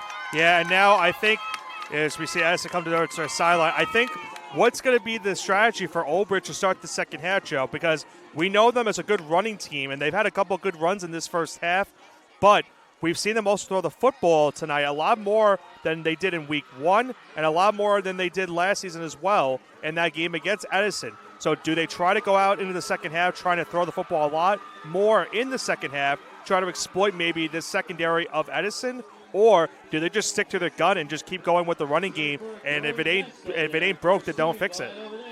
I think if you're Edison, you really have to like what you did on the ground late in the half. I've hammered that point home as we have about 1:40 to go before the start of the third quarter.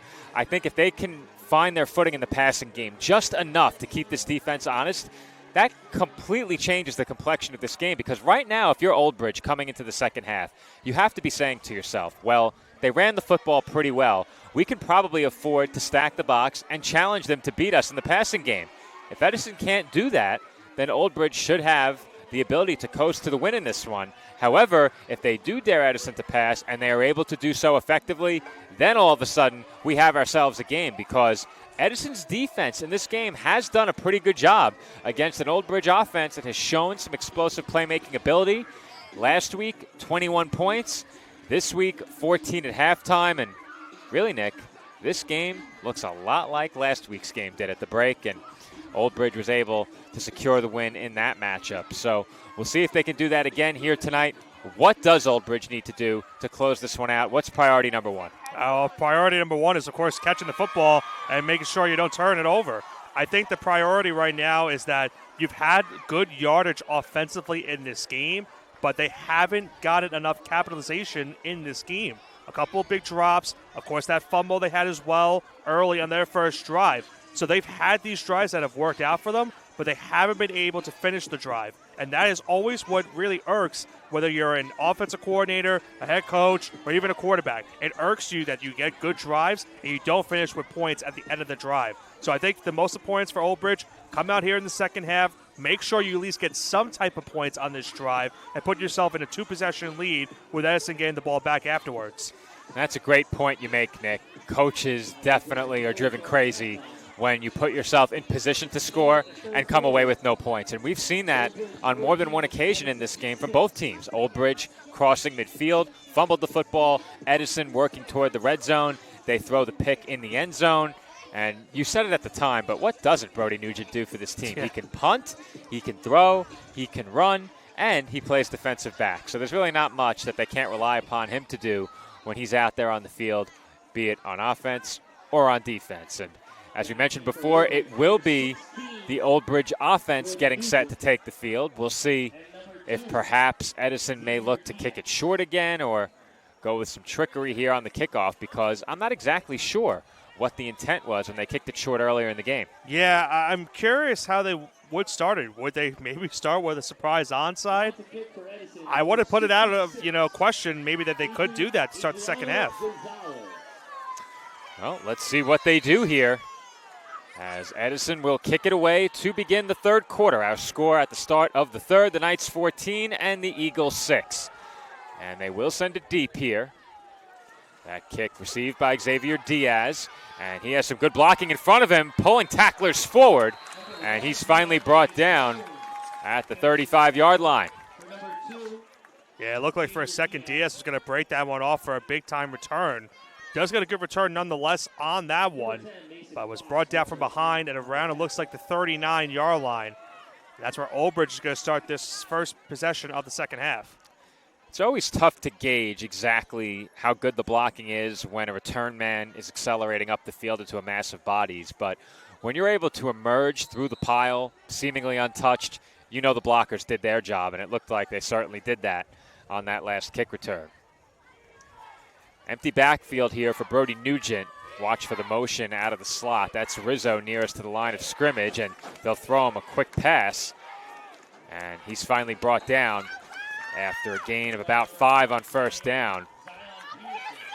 And Nick, that was a really tight window that Brody Nugent threw into there. It was very quick of a pass, too. That's one of those where you make that initial read and you're throwing the ball there. Even pre-snap, you know exactly where the ball is going. He had to make a quick decision, make a quick throw, and as you mentioned, a tight window, but he got there for a 5-yard pickup. There's one more look at that last quick throw as Nugent receives instruction from his sideline. Once again, an empty backfield for the Knights. 3 receivers to the near side. Nugent looking left, throws downfield. Olsbrook is open, and he makes the catch. Nobody will track him down as Olsbrook is in for the Knights touchdown. Number 2 on the night for him. And Joe, how about this again for this Old Bridge team? They had their first touchdown of the first half. 2 plays for the touchdown. Once again to Olsbrook. At this time in the second half, 2 plays for the score, and what a start for the Knights. We said it coming into the second half. The story of this game, big plays that have been made, and some of the big plays that have not been made. Olsbrook made no mistake there. Nugent drops a dime over the top of the Eagles' defense, and we said it entering this quarter as well, Nick. This Knights defense has been great, but don't sleep on the explosiveness of this Old Bridge offense. They deliver a big touchdown pass there, and the extra point is up and good. Old Bridge in front, 21-6. And I think, it's something that I mentioned earlier on too, Joe, where I was curious to see what Old Bridge's mentality and what their strategy was in the second half was going to be offensively, because as we saw last week, they ran the football very effectively to the point where they did not have to throw the football whatsoever. Nugent has been very pass-heavy in this game. He's had a couple runs, don't get me wrong, but he's been very pass-heavy in this one. His second long touchdown pass of the night, once again to Olsbrook, and once again for a now touchdown to put them now up by 15. And that's another good point you make there, Nick. Last week, they were very run-heavy in the game against Cedar Creek. They showed the ability to pass it when needed, but a couple of their big plays in that game came as the result of a run after the catch. We didn't see anything quite like this, where they were able to throw over the top of the defense, and you don't often get chances over the top of the defense with that much room in the secondary. Olsbrook all alone, completely burning his man over the top for the touchdown, and those are openings that get your eyes wide as a quarterback. You see that, and you know that you have to deliver in that spot, right. And Brody Nugent's certainly capable of making those throws without issue. And this is why you have the strategy of throwing the ball, Joe, because even though they've had the drops in this game, Old Bridge has gotten a lot of open receivers, so they're very, they're not opposed to throwing the ball whatsoever.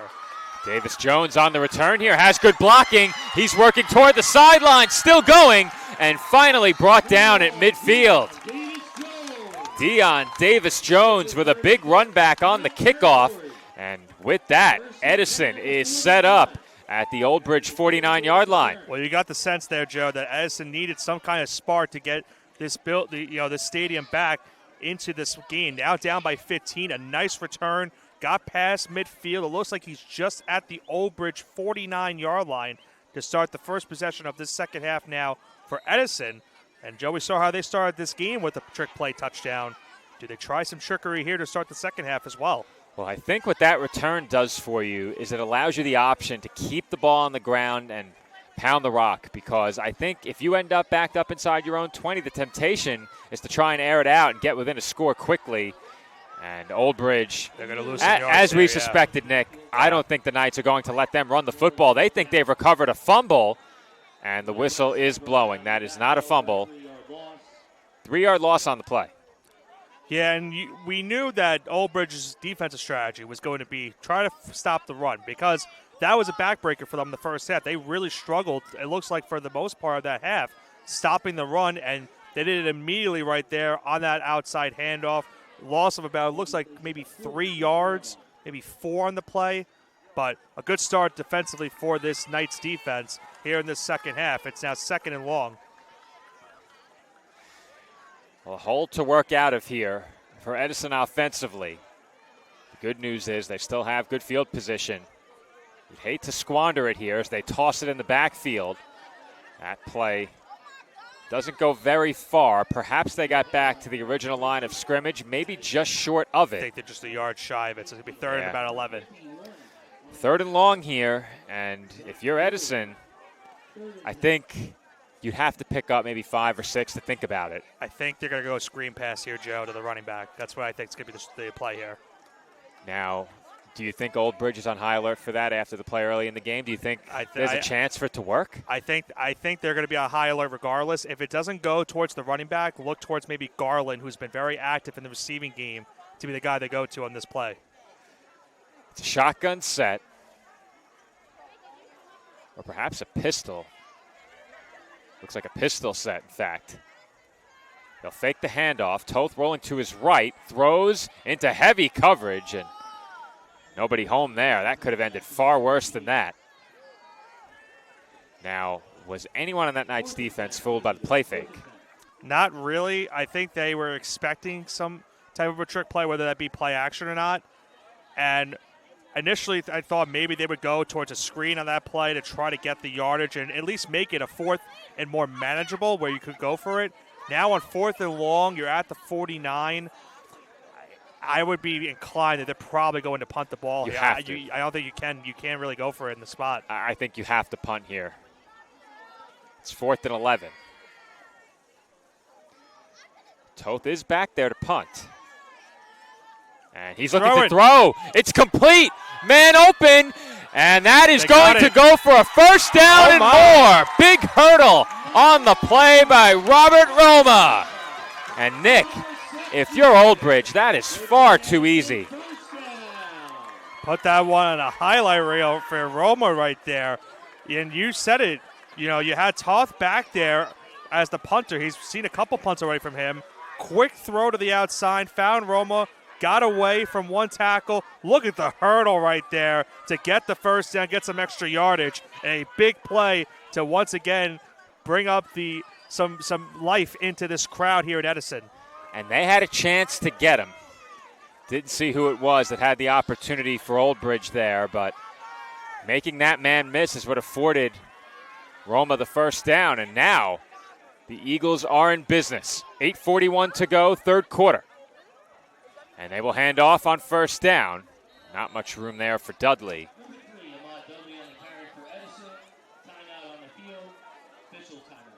Official timeout called here. Player's helmet came off. Looks like no gain on that play. Give him 1. 2nd and 8.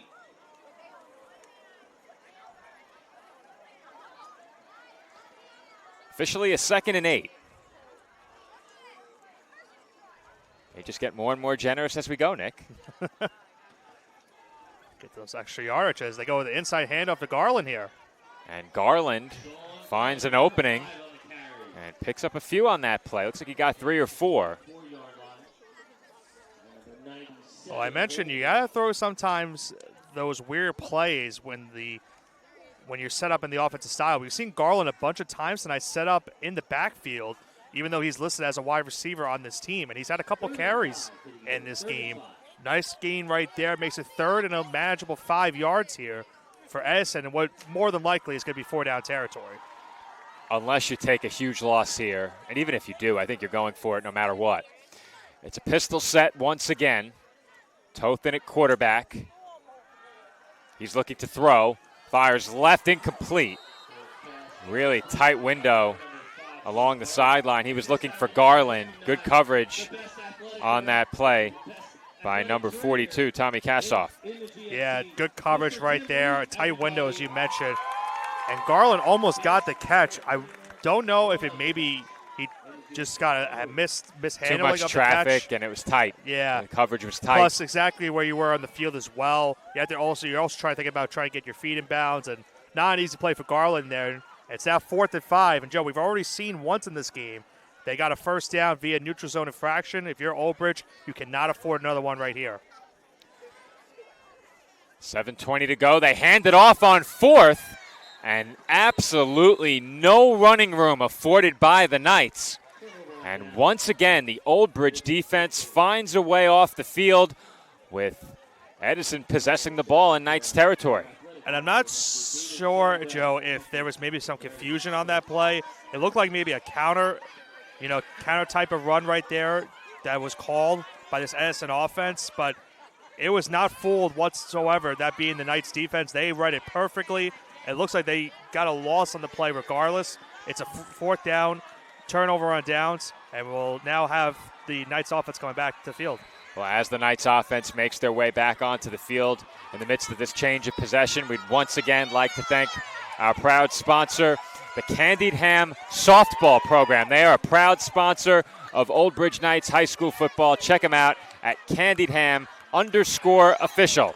As the Knights' first down carry goes nowhere, but once again, a thank you to Candied Ham Softball, not football, Nick. They are a proud sponsor of Old Bridge Knights High School football. As during that play, which I thought was going to be preceded by a lengthy timeout for the T-shirt toss, they proceeded with the T-shirt toss. Yes. And there were T-shirts landing all around us. You and I ducking and dodging, bobbing and weaving, but the kids loving the T-shirt toss. Who doesn't love a free T-shirt? Those are some small T-shirts. Those are kid sizes. Yeah. It's 2nd and 12 here for the Knights. Low snap. Nugent throws downfield. Rizzo complete. Rizzo with running room to the 40. He's the gone, 30. Joe. The 20. 10. He fumbled. And he lost the football. I think recovered by Old Bridge. They did. What backside pursuit just to catch him. I thought for sure he was gone. That's a commentator's jinx on me, but you jinxed him big absolutely time, Nick. That is on you. That's 100%. With the burst that he's had all night running, I thought for sure he was gone. You have to commend the player right there to force the fumble, but keep in mind that was recovered by Old Bridge, so they do keep the ball right there. Mercado, it looks like, was the one that recovered it. He saved another turnover. Jordan Mercado saving the Knights from a turnover. And another number 4, Lanier Whetstone, punched that football out. He came from the near side, got there, and jarred the football loose. And this carry will go nowhere on first down.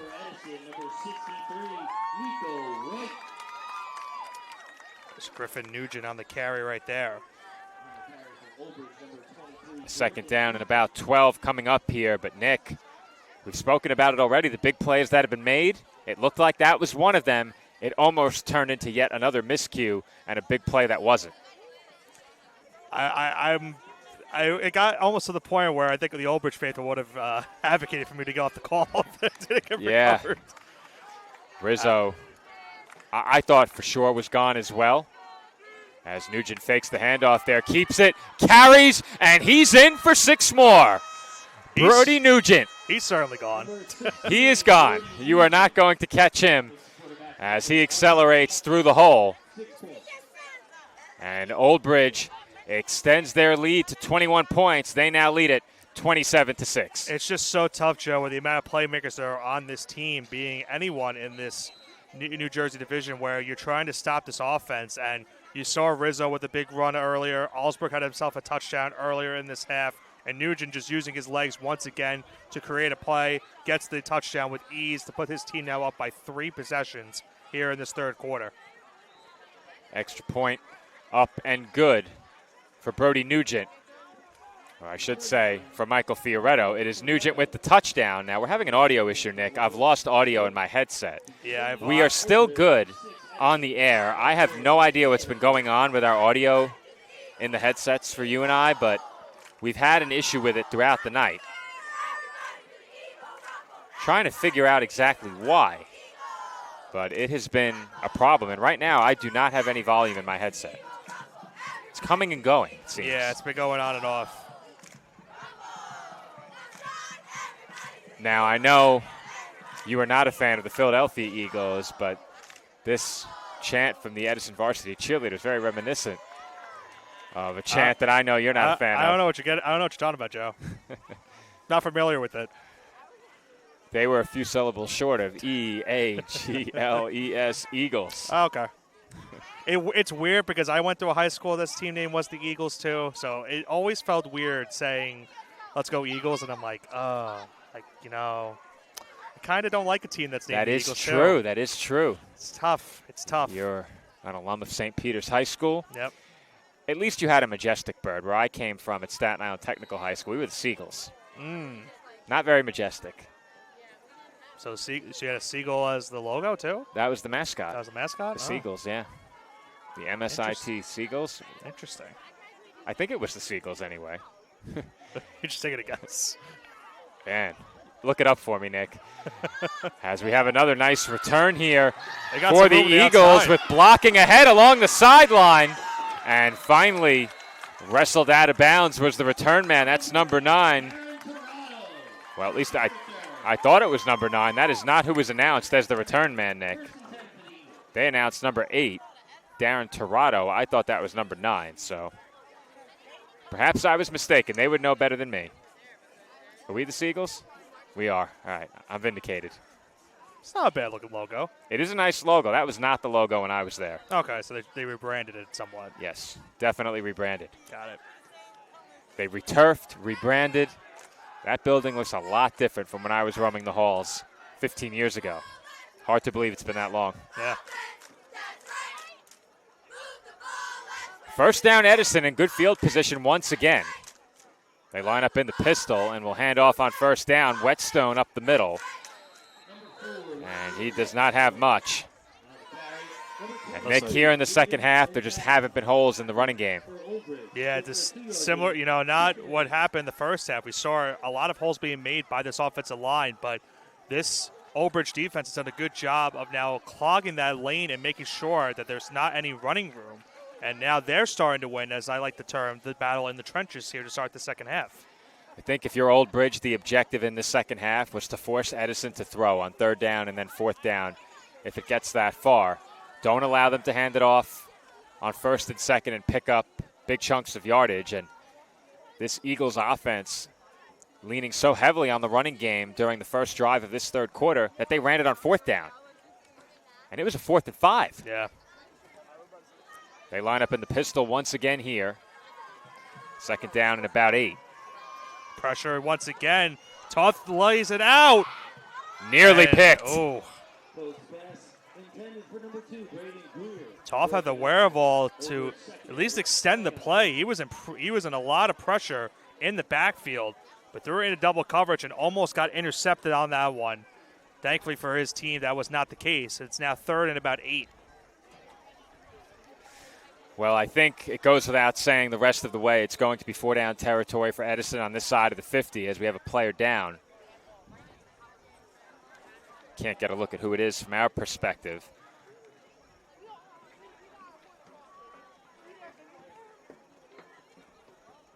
Eagles will huddle up along their sideline, and I think it's now or never, Nick. If you don't come away with points on this drive, I think this game's gotten out of reach, and we saw it last year in a game that was mostly controlled by Old Bridge, that early on they were able to remain within striking distance, them being the Eagles. But as the game went on, Old Bridge really began to find their rhythm offensively. And once that happened, there was really no slowing them down. And this game has played out a lot like that.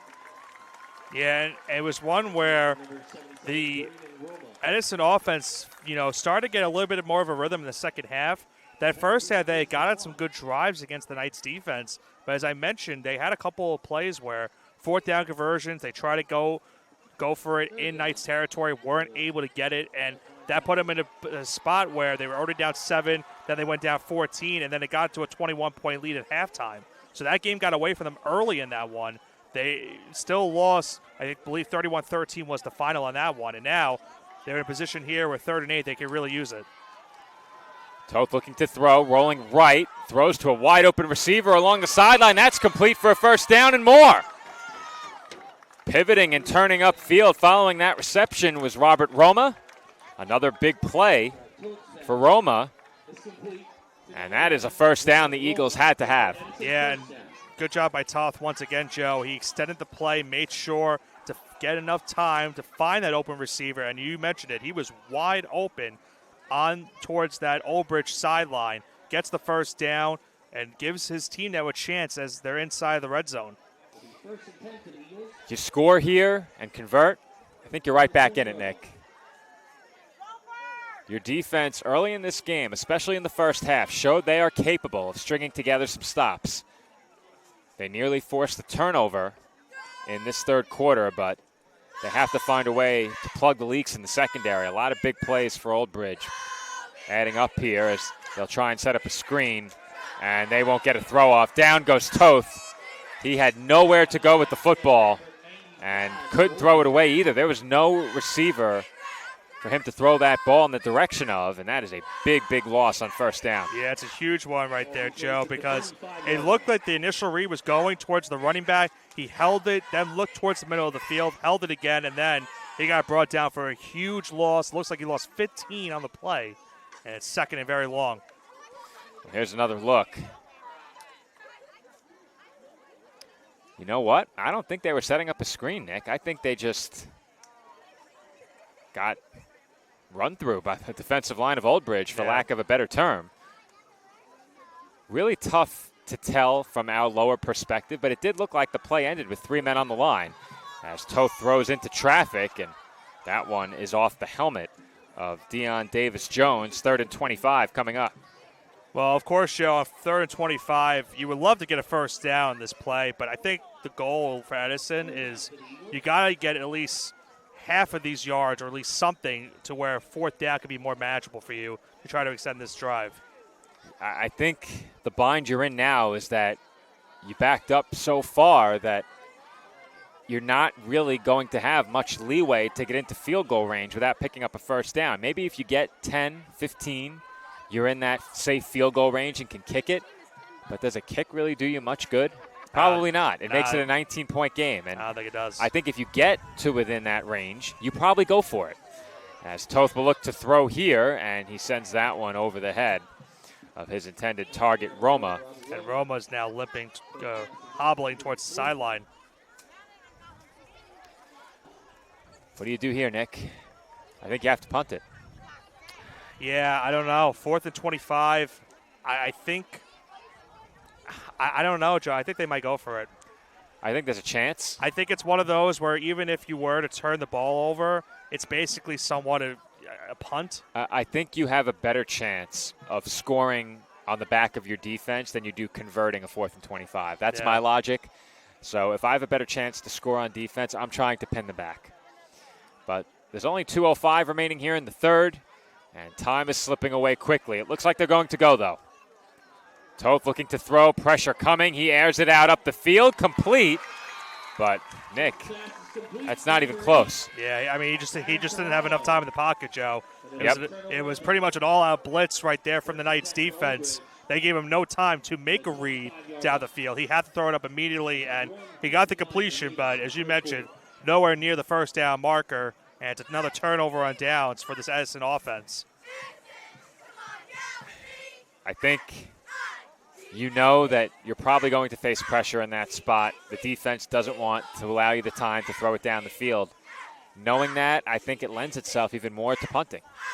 But you're in a really impossible position there, trailing now by 22, having to make that call. And the way that the Old Bridge offense has been able to exploit the secondary here in the second half, maybe that's on your mind as well when you make that decision. Yeah.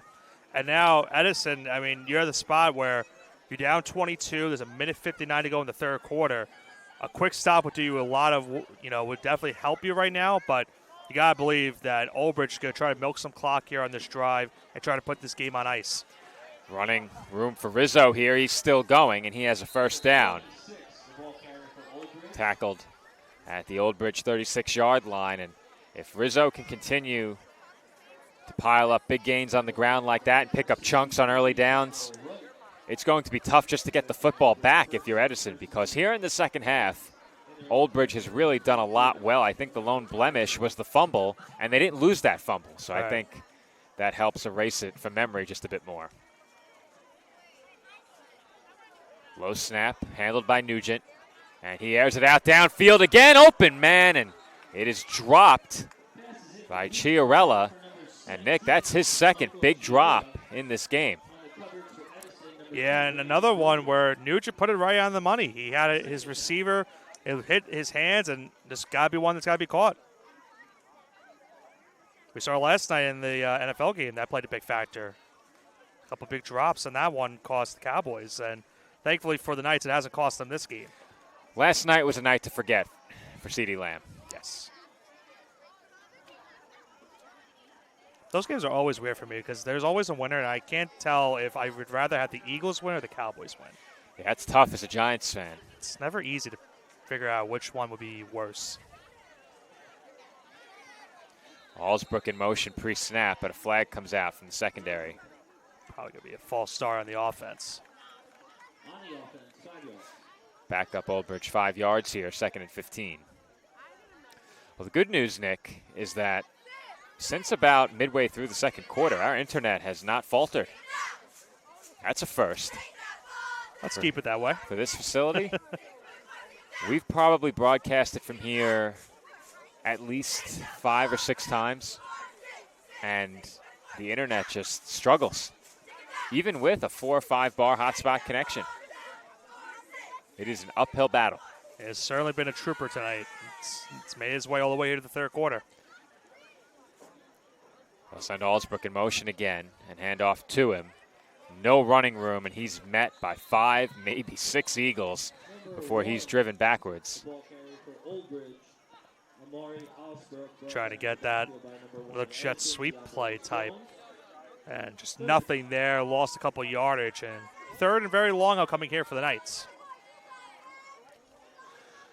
Well, if you're Old Bridge, you've done a lot well here in the second half. But again, a big drop, potentially taking points off the board. I think this game, when they look back on it, it's going to be a mixed bag. It looks like they will win this one. They may even win it decisively as Old Bridge takes a timeout.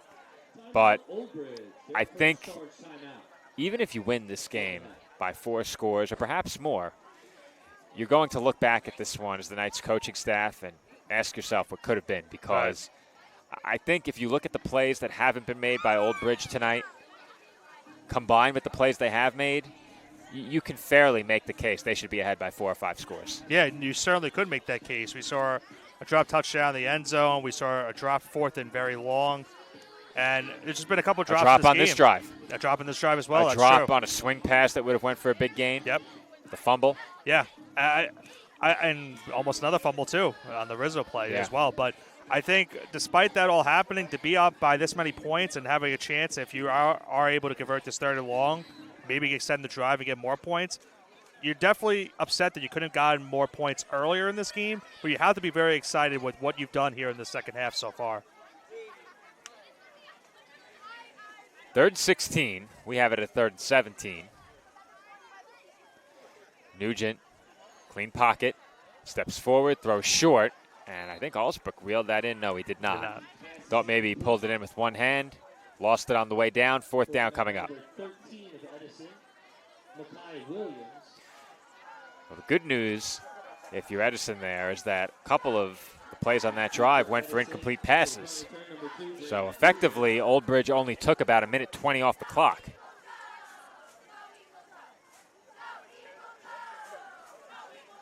And even 40 seconds on the clock here in the third quarter.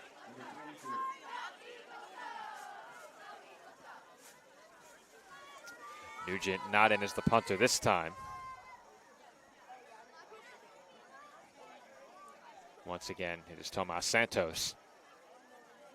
At least he was back there. There he is. Yeah, they had to get an extra man out there on the punt. They had just 10 men. Well, that's not good. No. Blocked kick for 6. It turns this game around pretty quickly. And I think they got a delay game. So I think of was a lot of time taken in between.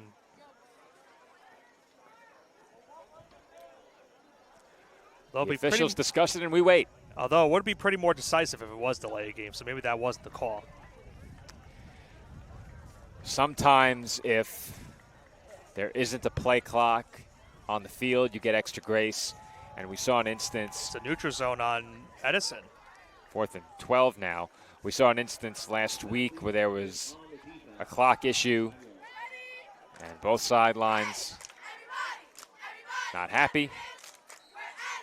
Eventually it was sorted out. It took some time, but they figured things out.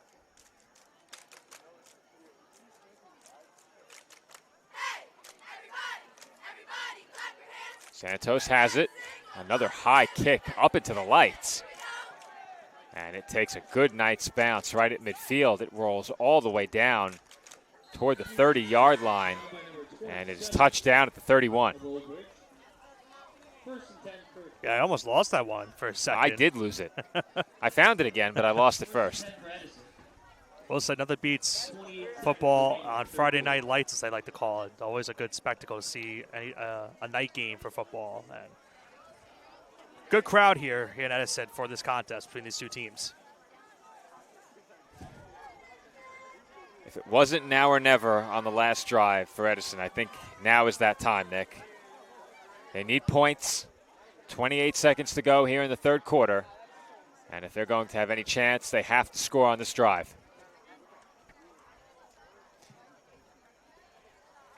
Toth in the gun. Trips to his left. He will look to throw. He fires left side, incomplete. And a flag comes out. Knights might have gotten there early.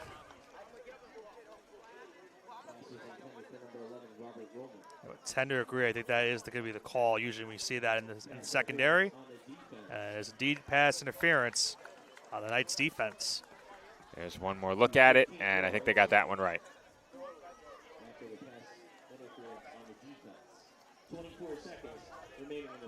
24 seconds remaining in the quarter.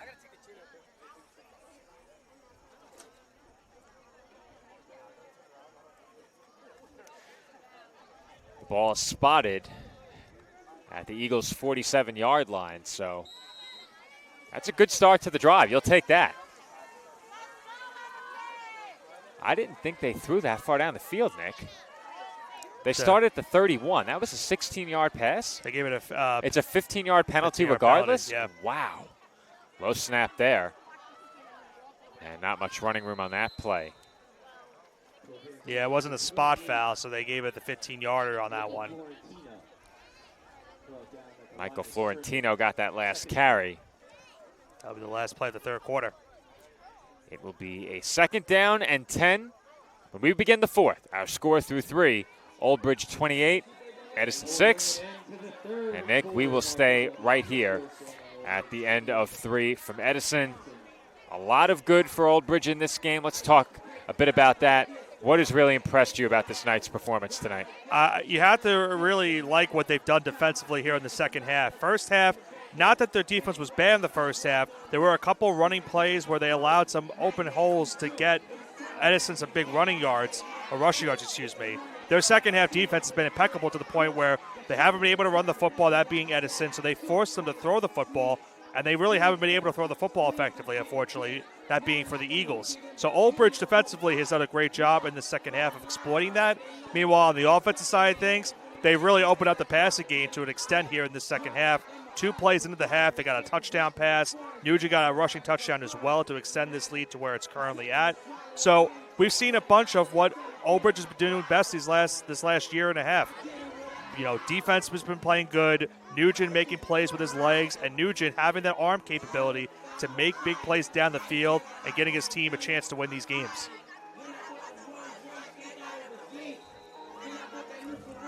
Whistle blows and both teams head back out onto the field. We have a bit of a sing-along here at Edison. Not exactly Not your crowd. my Type of choice music? of Yeah. music. No, I have to admit. I couldn't tell you the name of this song, but I can tell you it's I've definitely. heard this song so many times that I don't even know. Come on, wait a minute. Y'all thought I was finished? Is that what he says? Yes. That song. All right, start of the fourth from Edison.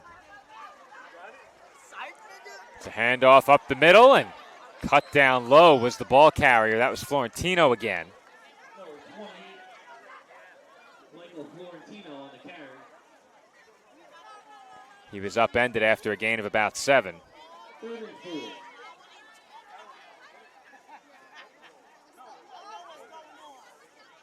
Third and 3 here.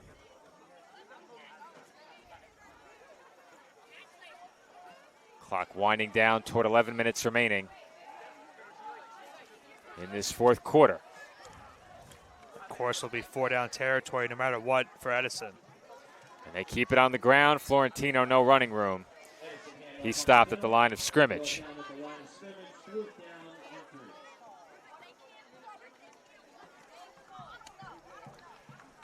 This play, if they're going to have a shot, it's effectively the game here. There's a 4th and 3. And this Knights defense, at times, they've bent, but with the exception of one play, they have not broken. And one play, of course, being the first play of the game. Ever since then, this Knights defense has really adjusted to what Edison has brought to the table.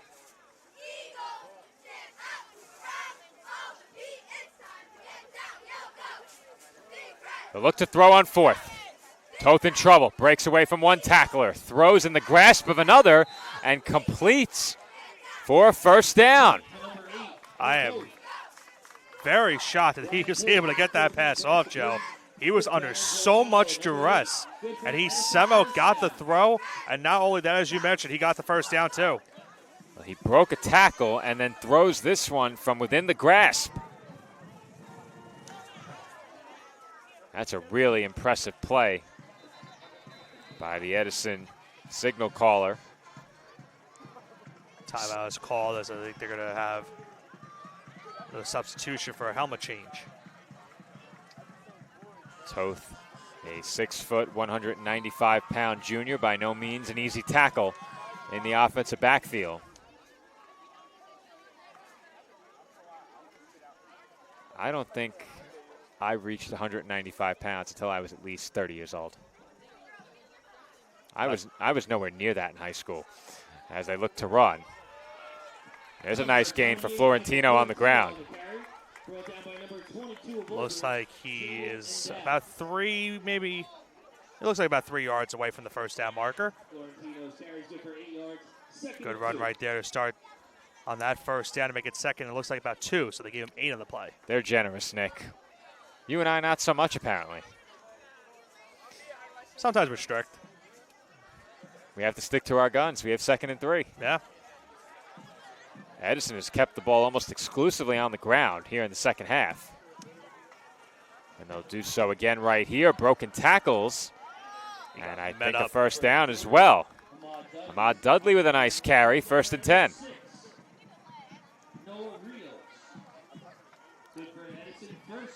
I was going to say, it looked like Rios was the one that made that tackle. It was a hard-hitting tackle to stop the runner. But it is a first down regardless for the Eagles. Under 9.5 to play.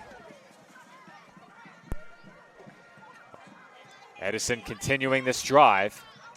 Ball at the Old Bridge 28-yard line. Empty backfield, or one man in the backfield, lost behind the Eagles bench as Old Bridge takes a timeout. Their second charge timeout of the half.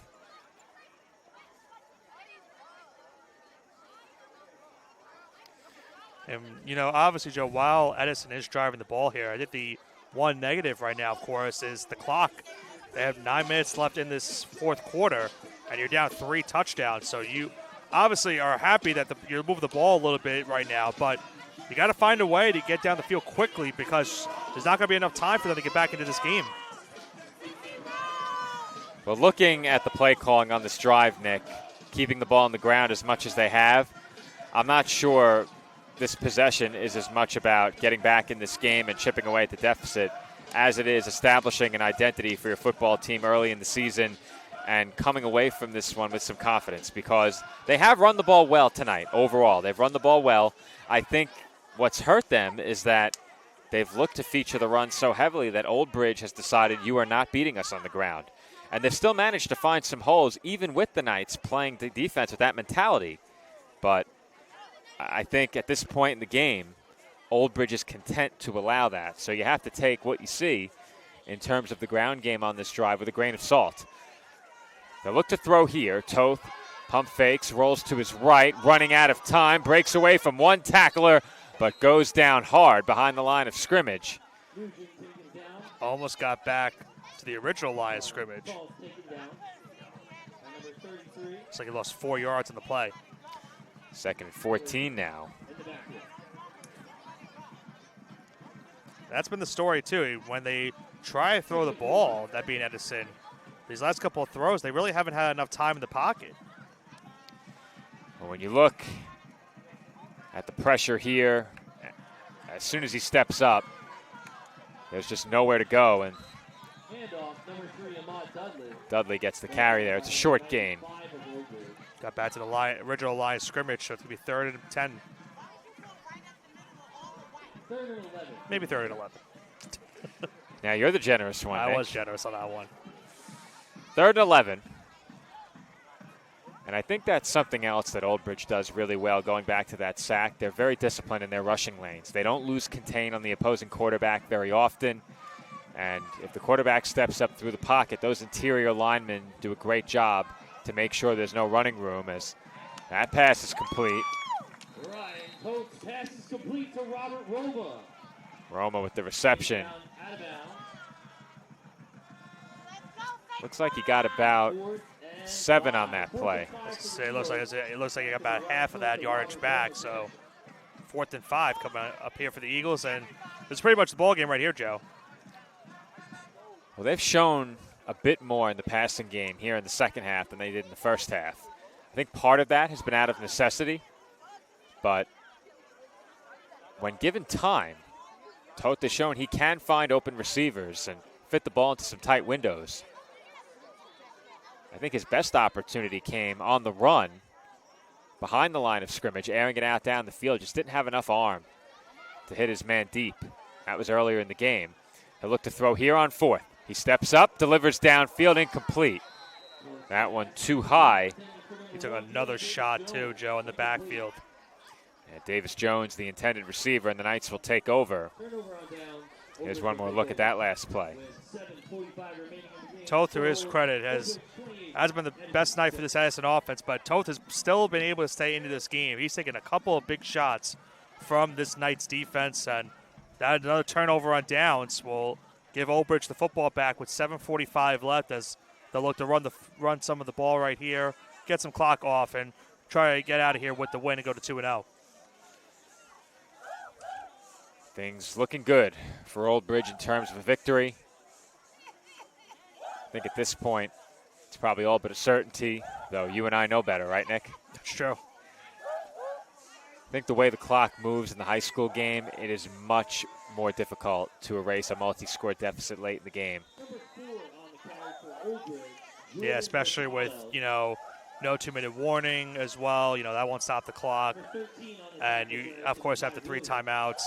And we always know how hard it is to even kick an onside kick. It's never the easiest thing. Even the pros struggle to kick onside kicks. So not an easy task whatsoever for any team, especially here late in this 4th quarter. Looks like time was once again called on the field. There's a flag down. Okay. But when we cover the arena game, you have to advance the ball forward inside of 2 minutes so the clock does not run. You cannot kneel. There's also a 2-minute warning. So I think all of those aspects of the game not being present at the high school level makes those late game comebacks a lot more difficult than what we're typically used to covering here on PDF. Well, we know how important the clock is in arena football, and if you want any indication, just watch that last Jersey Bearcats game that we covered. That has to be one of the wildest finishes I've ever called to any game, any sport, at any level. Especially the magnitude of the game, too, being a championship game. Yeah, yep. It just adds more to it. We cover plenty here on the PDF Sports Network, including Jersey Bearcats Arena Football. Their season is over, but you can check out the AAL2 Championship right here on our YouTube channel at PDF Sportsnet. Also, we have the Vetera Liga tomorrow. The Maple League is the NFL of Finland. We have 2 games of Maple League coverage this weekend. We have Seinäjoki Crocodiles taking on the Kuopio Steelers and the Helsinki Roosters taking on the Porvoo Butchers. First of those 2 games will air tomorrow night. Video feed permitting. We're still working on that, but I think we're still set to go live tomorrow night. That game live on Boxcast. For those of you who may have been interested in our Old Bridge Knights Premium Pass, the internet here at Edison not suitable for a live stream via the Premium Pass. What we're going to do is upload our 1080p copy of the game to Boxcast tonight. Same goes for our YouTube audience. If you watch over on Boxcast, you can check us out ad-free. And, of course, as always, you can watch completely free over on YouTube. However, there will be ads from YouTube over that broadcast. The only ads on Boxcast come from our sponsors. Sponsors of Old Bridge Knights football, that is. Yes. Injured Eagle on the field ahead of what will be a 4th and 19. And this game sure has come to a screeching halt late. I think if you're Old Bridge, as I said before, this game will go down as a mixed bag. I think you did a lot of things really well, but when you're in practice during the upcoming week, you're going to put an emphasis on the plays that weren't made, and I think there were a lot of those that this team expected to make tonight, and it shouldn't take away from what is going to be a decisive win. However, I think it definitely warrants some attention. Yeah, I mean, you always look to make statements with these type of games, Joe, of course, when you're trying to, of course, in a tight division where, last week we saw all teams, with the top 3 teams winning, going to 1-0. You try to make that statement and say to the other teams that are already 1-0 that we're the team to beat in that division. And Old Bridge on their way, it looks like to be 2-0 now in the season with the game here tonight. And obviously, they've had a good dominating performance for the most part. It looks, obviously look at the scoreboard, but it could certainly be a lot more. It could be a lot better for this Old Bridge team. But a couple missed opportunities, as you mentioned, in the first half, and I think 1 or 2 here in the second half as well. Knights getting set to punt it away here with just over 5 minutes to play. A lot of time has come off the clock here. They must have stopped it right after that last play concluded. Yeah.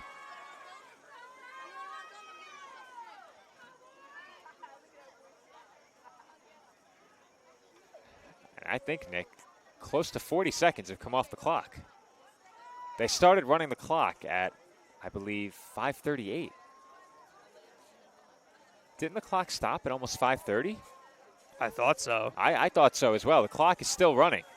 And I think they just realized it. I think a full minute came off there, Nick. That's the final timeout for Old Bridge. Well, like I say, whenever we call these games, clock management, whether it be from the teams or the officials, is certainly one to watch. Both teams will talk it over along their sideline, but Nick, you and I on the road again next week. Old Bridge at Piscataway. And you spoke about being the team to beat. We all know how important matchups like the game next week are when it comes down to the end of the season and you're vying for division, you're vying for playoff seeding. Our game next week definitely going to be a big one. We already know Piscataway won last week, that being against Edison. I believe they are playing tonight, if I'm not mistaken, or tomorrow. Not sure. As there goes the punt. A punt very nearly blocked, and a fair catch is made on the Old Bridge side of the 50. Here's one more look at how close that punt was to being contacted. It was very close.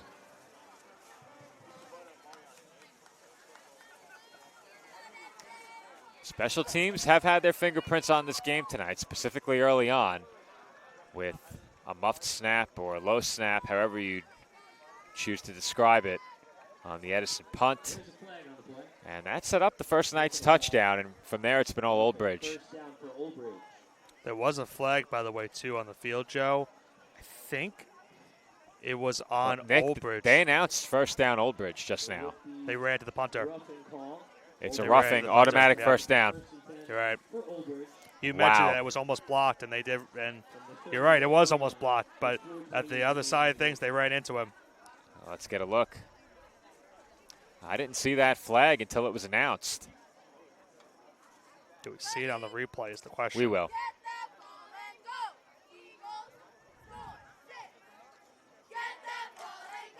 Oh, yeah. They ran into him, but is it roughing? Yeah. You think that's roughing? I think it's running. I don't know if there was any extras after that play, but it was definitely running into the punter at least. My understanding of the rule is that running into the plant leg or diving into the plant leg, automatic roughing. As they look to run here on first down, not much room there. Second coming up, but they did not contact the plant leg. They got the kicking leg. Nice tackle in the backfield for Edison. Now, you do PA for high school football, Nick? Is that continuing this year? Don't know yet. Don't know yet. When the home team makes a tackle, do you editorialize nice tackle or big hit? No, you don't. Just tackle. I honestly just keep it simple, stupid. I keep it simple. Just say first down, touchdowns. That's pretty much it. Okay.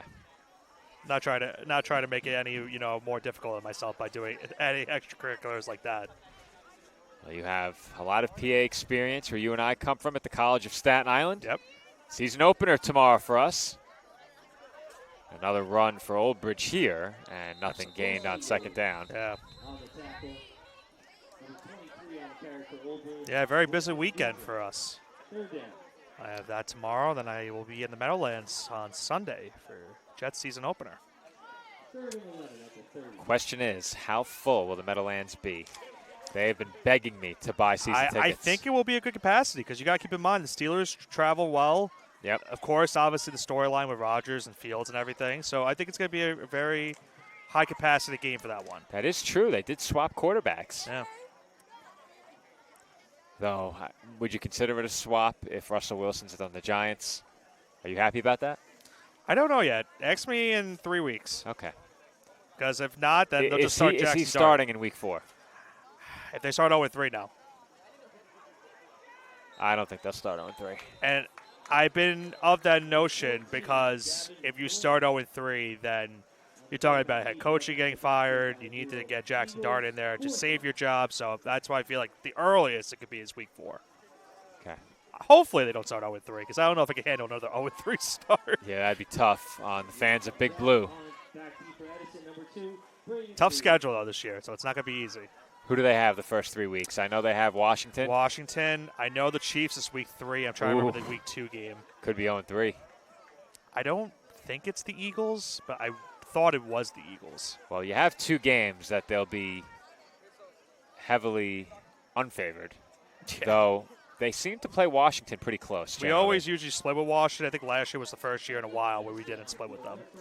They seem to play them pretty close. Cowboys week 2, and then Chiefs Chargers the first 4 games. Ooh, that is tough. We got the NFC North and the AFC West this year. Well, I think my Raiders should present a favorable matchup for you. Now, are they in Vegas or at Giants Stadium? I think it's in Vegas. Vegas. I was going to say, if it's a Giants Stadium, I might have to get myself a seat. Yeah, Vegas week 17. Week 17. Yep. Very late game.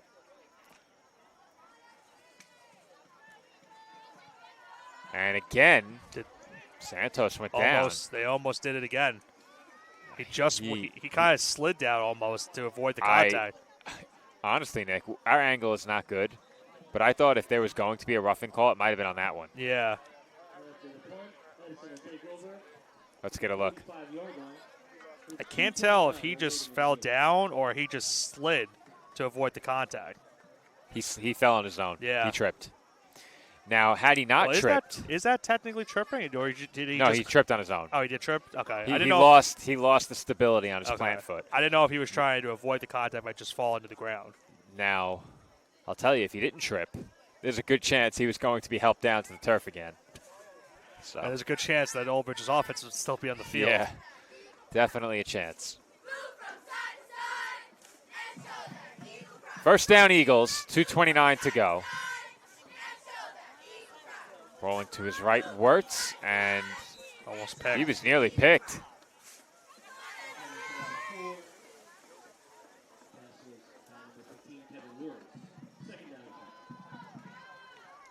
Second and 10 here for the Eagles. Now, do you think if you're a quarterback for Edison, Toth, or Wirtz tonight, is it possible to find a rhythm with the shuffling in and out of the game? Do you think it's something that when you game plan for in practice, you're mentally prepared, it doesn't really affect you? Do you see this often when you're covering high school football elsewhere? No. I haven't really seen it at all yet. I will say 1 year, I want to say maybe it was 2 or 3 years ago, they did shuffle quarterbacks to where you had one quarterback be a scrambler. There's a drop. I was right about out to of say a hands. big completion, Yeah. but we've seen a lot of those tonight. But going back to what I was saying, I saw one where the offense had a set quarterback that could throw the ball down the field and one quarterback that was set that could be a runner. It's a type of scrambler. So it depends on how you're trying to set up your offenses and what strategy you're going to in terms of your playbook. And it definitely can throw off your rhythm because, obviously the way this game started, Edison got the first play touchdown, and they had gotten some big plays on the ground when Wirtz was the quarterback. Not that he was the one making the plays in the backfield, but he was the quarterback when they were getting that yardage in the ground game. So it's a weird sequence to try to figure out exactly what works for you best. And Wirtz lost the football as he tried to throw it. The Knights have it. And the Old Bridge defense has forced another turnover here in this fourth quarter.